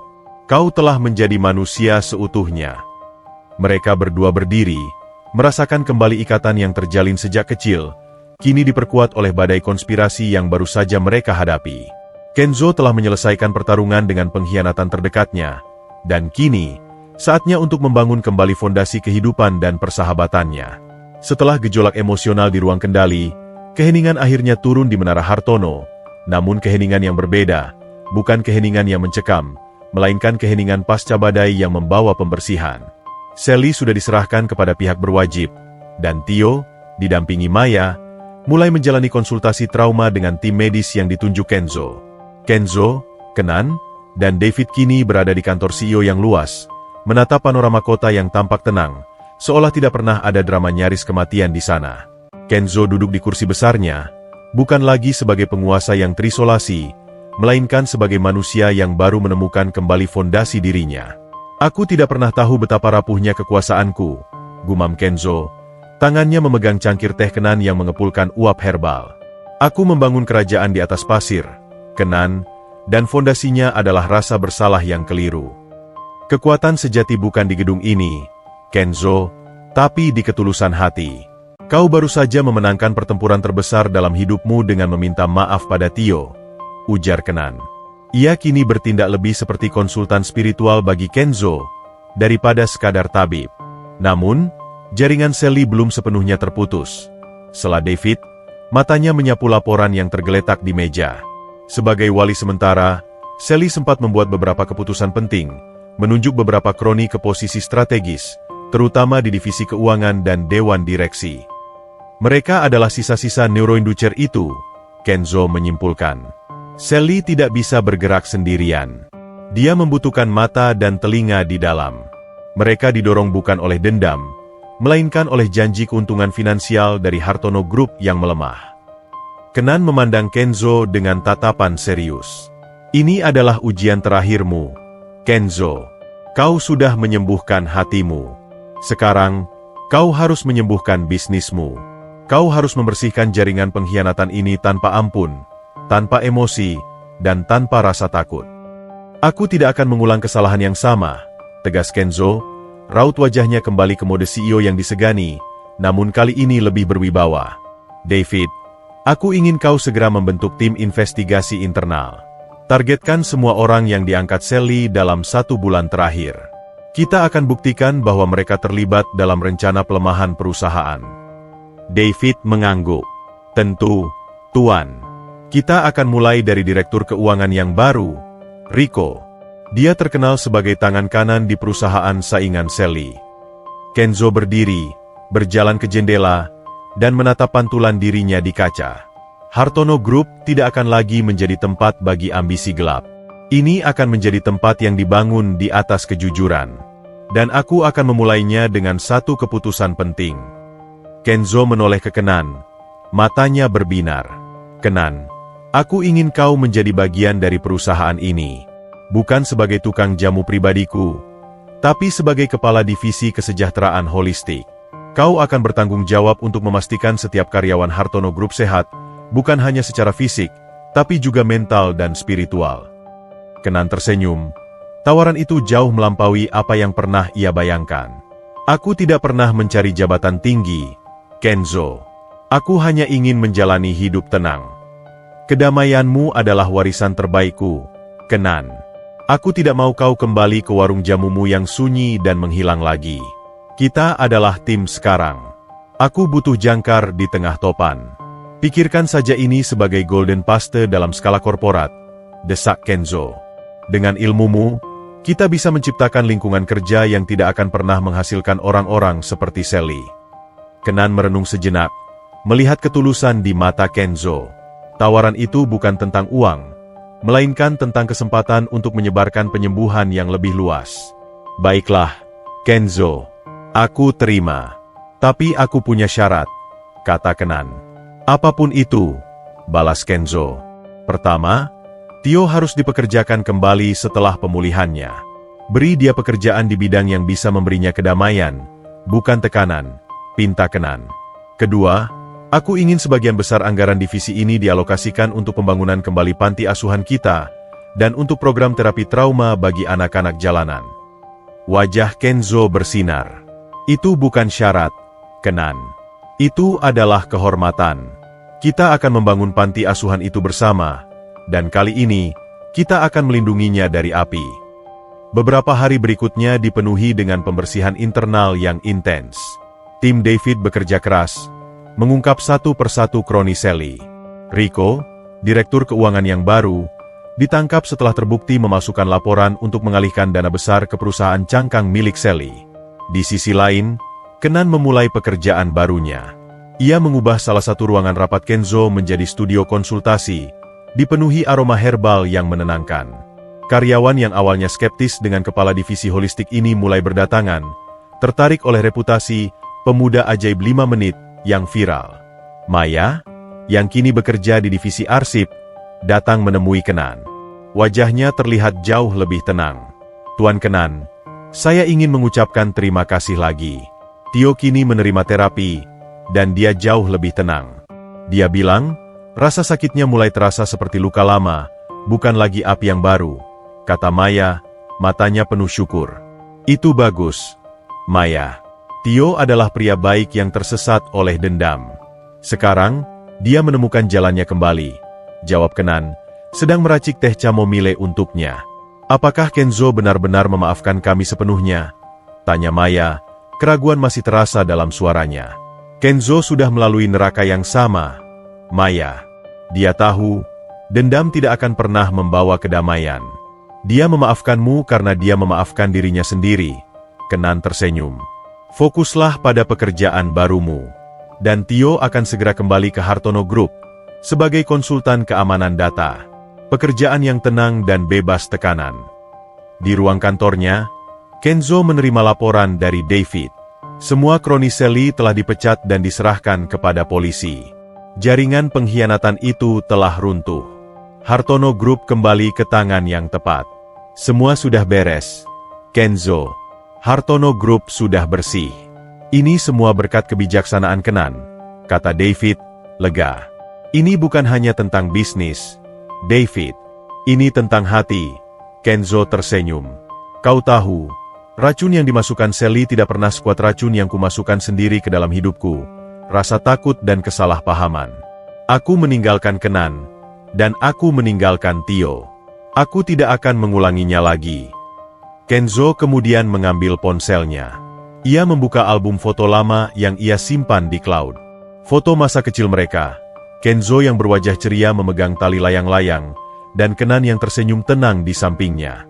Foto itu mengingatkannya pada bisikan yang menyelamatkan nyawanya. Kenzo mengirimkan foto itu kepada Kenan.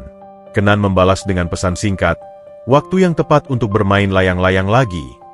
Kenzo tertawa, tawa yang tulus, yang jarang terdengar sejak ia menjadi CEO. Ia telah menemukan kembali sahabat sejatinya, dan menemukan kedamaian yang hilang. Jaringan pengkhianatan telah musnah, digantikan oleh fondasi persahabatan yang kokoh. Setelah membersihkan Hartono Group dari bayangan pengkhianatan Sally, Kenzo tidak membuang waktu. Ia mengatur pertemuan khusus dengan Kenan dan David, bukan di ruang rapat mewah, melainkan di warung jamu lama Kenan, tempat semua drama ini dimulai. Pertemuan ini adalah perpisahan simbolis Kenan dengan masa lalunya sebagai penjual herbal, dan transisi resminya sebagai bagian vital dari kerajaan Hartono. Sore itu, Kenzo datang tanpa bodyguard atau mobil mewah. Ia mengenakan kemeja santai, tampak seperti Kenzo kecil yang pernah bermain di lumpur. David ikut serta, membawa sebuah peti kayu kecil, usang, dan berbau asap. "Aku merasa aneh kembali ke sini," kata Kenzo, menyesap teh yang Kenan hidangkan. "Tempat ini terasa jauh lebih nyata daripada kantor pentouseku." Kenan tersenyum. Realitas sejati Kenzo selalu ada di sini, di antara akar wangi dan ketenangan. "Kau hanya lupa cara menemukannya." "Aku tidak akan lupa lagi," janji Kenzo. "Setelah semua kekacauan ini, aku menyadari bahwa penyembuhan terbesarku bukan hanya dari ramuanmu, tapi dari keberanianmu untuk kembali dan membuka kembali luka lama kita." David meletakkan peti kayu tua itu di meja. "Tuan Kenan, ini adalah kotak kelereng Tuan Kenzo. Dia memintaku mengambilnya dari brankas pribadi. Kotak ini sudah disimpan Kenzo selama 15 tahun. Kenzo membuka peti itu. Di dalamnya, kelereng-kelereng kaca aneka warna berkilauan seperti permata kecil, memantulkan cahaya senja.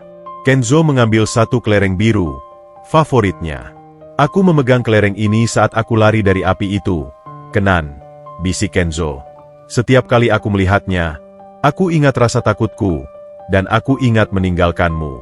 Aku pikir ini adalah bukti pengkhianatanku." Kenan mengulurkan tangan. Ia mengambil kotak herbal yang ia temukan kembali di reruntuhan panti asuhan bertahun-tahun lalu. Kotak yang ia simpan sebagai pengingat pahit. Kotak itu kini penuh dengan abu kayu sisa kebakaran, dan sebuah jurnal lama. "Dan ini adalah bukti lukaku, Kenzo," kata Kenan. "Aku menyimpan abu ini sebagai pengingat bahwa warisan nenekku hilang. Aku menyalahkanmu karena meninggalkan warisan ini, padahal kau hanya menyelamatkan kelerengmu karena kau salah dengar." Kenzo menatap abu itu, lalu kembali ke kelereng di tangannya. Sebuah pemandangan yang menyentuh hati, dua pria dewasa yang kini memahami bahwa tragedi mereka bermula dari salah dengar yang dipicu kepanikan masa kecil. "Kita sudah bicara tentang ini, Kenan. Aku minta maaf. Aku bodoh dan takut," kata Kenzo. "Aku tahu, Kenzo. Tapi ada satu hal lagi yang harus kau lihat," kata Kenan. Ia membuka peti kayu tempat ia menyimpan barang-barang pribadinya di warung itu, peti yang hanya diketahui David. Kenan mengeluarkan sebuah kotak kecil, terbuat dari kayu jati, yang di dalamnya terdapat sisa serbuk herbal kering yang terbakar. Kotak itu penuh dengan catatan tulisan tangan yang rapuh. "Ini," kata Kenan, menyodorkannya ke Kenzo. "Ini adalah sisa terakhir dari kotak herbal pusaka nenekku. Aku menyelamatkannya malam itu, setelah kau lari. Dan aku juga menyelamatkan ini." Kenan meletakkan sebuah kalung perak sederhana di atas meja. Kalung itu berliontin miniatur layang-layang yang terbuat dari logam usang. "Malam itu, saat kau lari, kau menjatuhkan kalung ini di dekat pintu gudang," Kenan menjelaskan, suaranya dipenuhi kenangan. "Aku mengambilnya. Kau selalu memakainya, Kenzo. Kalung yang kau buat sendiri dari sisa kawat. Aku menyimpannya agar kau bisa fokus pada hidup barumu tanpa dihantui masa lalu. Aku tidak ingin kau merasa bersalah seumur hidup karena meninggalkan warisan nenekku." Kenzo menatap kalung itu. Itu adalah kenang-kenangan yang ia buat saat kelas kerajinan di panti asuhan. Sebuah simbol kecil dari kebebasan dan persahabatan yang ia yakini telah hilang. Kenzo meraih kalung itu, tangannya gemetar. Air matanya kembali tumpah. Ia membiarkan air mata itu mengalir, membersihkan sisa-sisa trauma dan rasa bersalah yang melekat. "Kau tidak pernah meninggalkanku, Kenan. Kau melindungiku," Kenzo berbisik, mengambil kalung itu dan memeluknya erat di dada. "Kau membiarkanku hidup dengan kebohongan demi kebahagiaanku. Kau adalah sahabat sejati, Kenan. Dan aku membuang 15 tahun kebahagiaan sejati demi kekuasaan palsu." David, yang menyaksikan adegan yang menyentuh itu, memalingkan wajahnya, matanya berkaca-kaca. "Sally benar dalam satu hal," kata Kenzo, menatap David. "Aku adalah orang yang sentimental. Dan sentimen ini yang menyelamatkan nyawaku, berkat Kenan." Kenan dan Kenzo saling berpandangan. Semua pengkhianatan, racun, dan trauma kini terasa jauh. Yang tersisa hanyalah ikatan persahabatan yang kuat dan tak terputuskan. "Sekarang, kita harus membuktikan ini pada dunia," kata Kenzo. "Hartono Group harus tahu bahwa CEO mereka diselamatkan bukan oleh sains modern, tapi oleh hati dan persahabatan sejati." Kenzo kemudian membawa Kenan ke lapangan besar di pinggiran kota, lapangan yang dulu menjadi tempat mereka bermain, lapangan yang Kenan bisikan saat Kenzo kritis. Lapangan itu kini telah dibeli Hartono Group dan sedang diubah menjadi taman publik dan panti asuhan modern. Kenzo menyerahkan kotak kelereng dan kalung layang-layang itu kepada Kenan. "Ini milikmu, Kenan. Simpan semua bukti ini. Aku tidak butuh lagi kelereng atau kalung ini untuk mengingatmu. Aku butuh kau di sisiku," kata Kenzo. "Tapi aku ingin kita menyelesaikan janji kita yang dulu." Kenzo mengeluarkan layang-layang baru yang besar, berwarna merah cerah, yang ia beli khusus. David ikut membantu menyiapkan tali. Mereka bertiga berdiri di tengah lapangan, melawan angin sore yang sejuk. Kenzo memegang erat tali kendali, sementara Kenan memegang layang-layang itu. "Siap, Kenzo?" tanya Kenan, matanya berbinar penuh kebahagiaan. "Siap, lepaskan, Kenan," seru Kenzo, suaranya penuh semangat, seperti anak kecil yang baru menemukan mainan favoritnya. Kenan melepaskan layang-layang itu. Layang-layang itu menari melawan angin, naik tinggi, semakin tinggi, hingga tampak seperti titik merah yang memudar di langit senja. Saat tali layang-layang itu menegang di tangan Kenzo, ia merasakan beban yang selama ini ia pikul terangkat, hanyut bersama layang-layang yang terbang bebas. Itu adalah metafora sempurna untuk hidupnya, memegang erat tali kendali, tetapi membiarkan jiwa terbang bebas. "Aku tidak pernah sebahagia ini, Kenan," bisik Kenzo, matanya terfokus pada layang-layang. "Kau hanya perlu kembali ke tempat yang benar, Kenzo," jawab Kenan, berdiri di sampingnya. David, berdiri di kejauhan, tersenyum. Ia tidak hanya melihat dua sahabat, tapi juga melihat kembalinya jiwa Kenzo yang hilang. Kenzo menoleh ke Kenan. "Besok, aku akan mengadakan konferensi pers. Aku akan mengumumkan jabatan barumu. Dan aku akan menceritakan kisah kita. Bukan kisah tentang racun dan CEO yang lumpuh, tapi kisah tentang persahabatan dan penebusan dosa." Aku setuju. Dunia harus tahu bahwa keajaiban sejati bukanlah obat, tapi ketulusan, kata Kenan. Kenzo mengangguk. Dan ini adalah kesepakatan terakhir kita. Mulai sekarang, setiap kali kita merasa tertekan, kita harus kembali ke lapangan ini, dan menerbangkan layang-layang. Sebagai pengingat bahwa kita tidak akan pernah lari dari api, atau meninggalkan satu sama lain, lagi. Setelah momen emosional di lapangan layang-layang, Kenzo, meskipun secara fisik sudah sepenuhnya pulih dari dampak neuroinducer, menjalani pemulihan mental yang intensif. Kenan, kini bukan lagi tamu di Menara Hartono, melainkan salah satu arsitek utama di bawah payung Kenzo. Ia resmi menjabat sebagai Kepala Divisi Kesejahteraan Holistik. Kantor baru Kenan, yang dulunya adalah ruang rapat yang kaku, kini bertransformasi menjadi oase ketenangan. Dindingnya dicat dengan warna sage green yang menenangkan, dipenuhi rak-rak berisi rempah-rempah beraroma, dan meja kerjanya selalu ada cawan keramik berisi teh herbal hangat. Di ruangan ini, Kenan mulai menerapkan filosofi penyembuhannya ke dalam struktur korporat yang dingin. Aku tidak ingin karyawan Hartono Group hanya menjadi mesin penghasil uang, David, kata Kenan suatu pagi, saat David berkunjung untuk sesi konsultasi stres. Aku ingin mereka menjadi manusia yang seimbang. Kau tahu, tekanan seperti air yang mengalir. Kalau tidak ada celah untuk keluar, dia akan meretakkan wadahnya. David, yang terlihat jauh lebih rileks sejak kasus Sally usai, menyesap teh jahe madu. Aku setuju, Kenan. Aku sendiri merasa seperti batu yang terus dipahat. Tuan Kenzo juga terlihat berbeda. Dia tidak lagi membuat keputusan di bawah tekanan. Ada kedamaian yang mendalam dalam setiap perkataannya. Itu karena ia sudah berdamai dengan masa lalunya, balas Kenan. Racun Sally hanyalah cermin yang menunjukkan betapa Kenzo telah lama mengabaikan jiwanya sendiri. Sekarang, ia kembali ke akarnya. Pemulihan Kenzo terlihat nyata dalam setiap tindakannya. Ia tidak lagi mengejar kesempurnaan yang kejam. Ia mulai mendelegasikan tugas dengan bijak dan, yang paling mengejutkan seluruh dewan direksi, ia mengalokasikan dana besar untuk yayasan panti asuhan layang-layang, nama yang ia pilih untuk proyek amal baru mereka. Suatu siang, Kenzo datang ke kantor Kenan, membawa sepasang sepatu sneakers lusuh yang ia temukan di gudang lama. Aku menemukan ini, kata Kenzo, tersenyum kecil. Sepatu yang kukenakan malam kebakaran. Aku ingin membakarnya, tapi aku tidak bisa. Kenan memegang sepatu itu. Jangan membakarnya, Kenzo. Jangan hancurkan masa lalu. Aku tahu ini sulit, tapi masa lalu adalah guru terbaik. Aku akan membersihkannya untukmu, dan kau akan menyimpannya sebagai pengingat betapa jauh kau telah melangkah. Kenzo duduk di sofa, menghela napas panjang. Aku sudah memaafkan Sally, Kenan. Tapi aku tidak bisa melupakan bagaimana mudahnya aku ditipu. Aku merasa bodoh. Pengkhianatan tidak membuatmu bodoh, Kenzo. Pengkhianatan membuatmu menjadi orang yang terlalu percaya. Kenan menenangkan. Sally memanfaatkan kelemahan terbesarmu, yaitu rasa bersalah terhadap Tio. Itu bukan kebodohan, itu adalah luka. Bagaimana dengan Tio? Tanya Kenzo. Apakah dia sudah mulai bekerja di divisi keamanan data? Ya, dia luar biasa dalam hal teknologi, Kenzo. Dia sangat fokus. Dan yang terpenting, dia tenang. Maya menemaninya setiap hari. Mereka berdua menemukan kedamaian dalam kebersamaan, dan mereka menemukan tujuan di sini. Jawab Kenan, matanya berbinar melihat keberhasilan Tio. Kenzo tersenyum lega. Penebusan dosaku terasa manis. Aku tidak kehilangan kekayaan, tapi aku mendapatkan kembali jiwaku dan persahabatan kita. Kenzo kemudian membahas rencana mereka yang terbesar, konferensi pers akbar yang akan mengumumkan Kenan sebagai kepala divisi baru, penuntutan Sally, dan pembukaan yayasan layang-layang. Aku akan mengumumkannya lusa. Aku ingin ini menjadi pernyataan. Bukan hanya tentang Hartono Group, tapi tentang nilai kemanusiaan, ujar Kenzo. Aku ingin dunia tahu bahwa aku diselamatkan oleh pemuda ajaib yang tak ternilai harganya. Kenan menyanggupi. Aku akan siapkan diriku. Tapi saat kau menceritakan kisah kita, Kenzo, kau harus jujur tentang bagaimana kau meninggalkanku dan Tio malam itu. Itu adalah bukti terbaik bahwa kau benar-benar sembuh. Aku tidak akan menyembunyikan apapun, janji Kenzo. Aku ingin semua orang tahu bahwa Sio ini juga pernah menjadi anak kecil yang penakut dan melakukan kesalahan fatal. Itu adalah esensi dari pemulihanku. 2 hari kemudian, aula konferensi pers Hartono Group dipenuhi oleh wartawan dari seluruh penjuru negeri. Ketegangan terasa di udara. Mereka semua menunggu pernyataan resmi Kenzo Hartono mengenai skandal keracunan, pengkhianatan tunangannya, dan pemulihannya yang ajaib. Kenzo melangkah ke podium. Ia tidak mengenakan jas mahal yang kaku, melainkan setelan yang elegan namun nyaman, memancarkan aura kejujuran yang menenangkan. Di sampingnya, duduk Kenan, dalam balutan kemeja linen yang sederhana, tampak tenang dan percaya diri. Kenzo memulai pidatonya dengan kejutan. Selamat sore, semuanya. Hari ini, saya tidak akan berbicara tentang keracunan kimia yang saya derita, tetapi tentang racun sejati yang hampir membunuh saya, trauma, kesalahpahaman, dan rasa bersalah. Ia kemudian menceritakan kisah lengkapnya, dari persahabatan kecilnya dengan Kenan dan Tio di panti asuhan, tragedi kebakaran, kesalahpahaman tentang kotak lereng dan warisan herbal, hingga pengkhianatan Sally yang memanfaatkan trauma itu dengan neuroinducer sebagai pemicu. Para wartawan terkesiap. Kisah itu begitu personal, begitu menyentuh, dan begitu manusiawi. Saya hampir mati, bukan karena racun itu kuat, tapi karena zat itu membuka pintu ketakutan saya yang terdalam. Saya diselamatkan, bukan oleh obat mahal, tapi oleh sentuhan dan bisikan dari sahabat lama saya, Kenan, yang mengingatkan saya pada janji dan jati diri saya di lapangan layang-layang. Kenzo menjelaskan, matanya beralih ke Kenan dengan rasa syukur yang tak terbatas. Saya berterima kasih kepada Kenan. Dia tidak hanya memberiku 5 menit waktu hidup, dia mengembalikan 15 tahun persahabatan yang hilang. Dia membuktikan kepada saya bahwa kekayaan terbesar adalah kejujuran hati. Kemudian, Kenzo mengumumkan penunjukan Kenan. Saya bangga memperkenalkan Kenan Permana, pemuda ajaib yang kini resmi menjabat sebagai Kepala Divisi Kesejahteraan Holistik Hartono Group. Kenan akan memastikan bahwa setiap karyawan kami sehat secara total, lahir dan batin. Sesi tanya jawab pun dibuka. Seorang wartawan bertanya, Tuan Kenzo, bagaimana Anda bisa yakin Tuan Kenan tidak berbohong tentang masa lalu, setelah Anda dikhianati oleh tunangan Anda sendiri? Kenzo tersenyum, senyum yang mencapai matanya. Saya memiliki bukti yang tidak bisa dibantah oleh hukum manapun. David muncul di samping Kenzo, membawa 2 kotak kayu kecil. Kenzo membuka kedua kotak itu. Di satu kotak ada kelereng-kelereng kaca yang berkilauan, dan di kotak lainnya, ada kalung perak berliontin layang-layang, serta sisa-sisa abu herbal. Kelereng ini adalah bukti kesalahpahaman saya, dan abu ini adalah bukti luka Kenan. Dan kalung layang-layang ini, Kenzo mengangkat kalung itu, adalah bukti bahwa dia tidak pernah pergi. Dia menyimpannya selama 15 tahun, agar saya tidak terbebani. Ini adalah bukti persahabatan yang lebih berharga daripada seluruh menara Hartono. Kenan, yang selama ini diam, menambahkan dengan suara yang tenang dan meyakinkan. Keajaiban sejati bukanlah menyembuhkan penyakit dalam 5 menit, tapi membangun kembali kepercayaan yang hancur dalam 15 tahun. Dan Hartono Group kini siap menjadi fondasi untuk keajaiban itu. Pengumuman ini menghancurkan semua spekulasi dan gosip. Para wartawan, yang awalnya mencari skandal, kini menemukan kisah penebusan yang mendalam dan inspiratif. Kisah ini segera menyebar, bukan lagi sebagai berita kriminal, melainkan sebagai berita keajaiban hati. Kenzo telah berhasil. Ia tidak hanya membersihkan perusahaannya, tapi juga membersihkan namanya dengan kejujuran yang menyentuh. Bulan-bulan berlalu setelah konferensi pers yang mengubah citra Kenzo Hartono dan Hartono Group. Kisah tentang neuroinducer, pengkhianatan Sally, dan persahabatan yang diselamatkan oleh Aroma Memori menjadi legenda di kalangan bisnis. Kenzo tidak hanya mendapatkan kembali kendali penuh perusahaannya, ia mendapatkan kembali resonansi kemanusiaan yang telah lama hilang. Di Menara Hartono, perubahan Kenan terasa di setiap sudut. Bau kopi dan kertas yang kaku kini sering berpadu dengan aroma peppermint atau kayu manis yang menenangkan. Kenan tidak lagi hanya meracik ramuan, ia meracik kedamaian. Sesi konsultasi di divisi kesejahteraan holistik menjadi bagian paling dicari oleh para karyawan, yang kini belajar bahwa kinerja terbaik lahir dari jiwa yang sehat, bukan dari tekanan yang membakar. Suatu sore yang cerah, Kenan menerima laporan dari David. David, yang kini juga sering meminta saran herbal untuk mengatasi migrainnya, duduk di kantor Kenan yang tenang.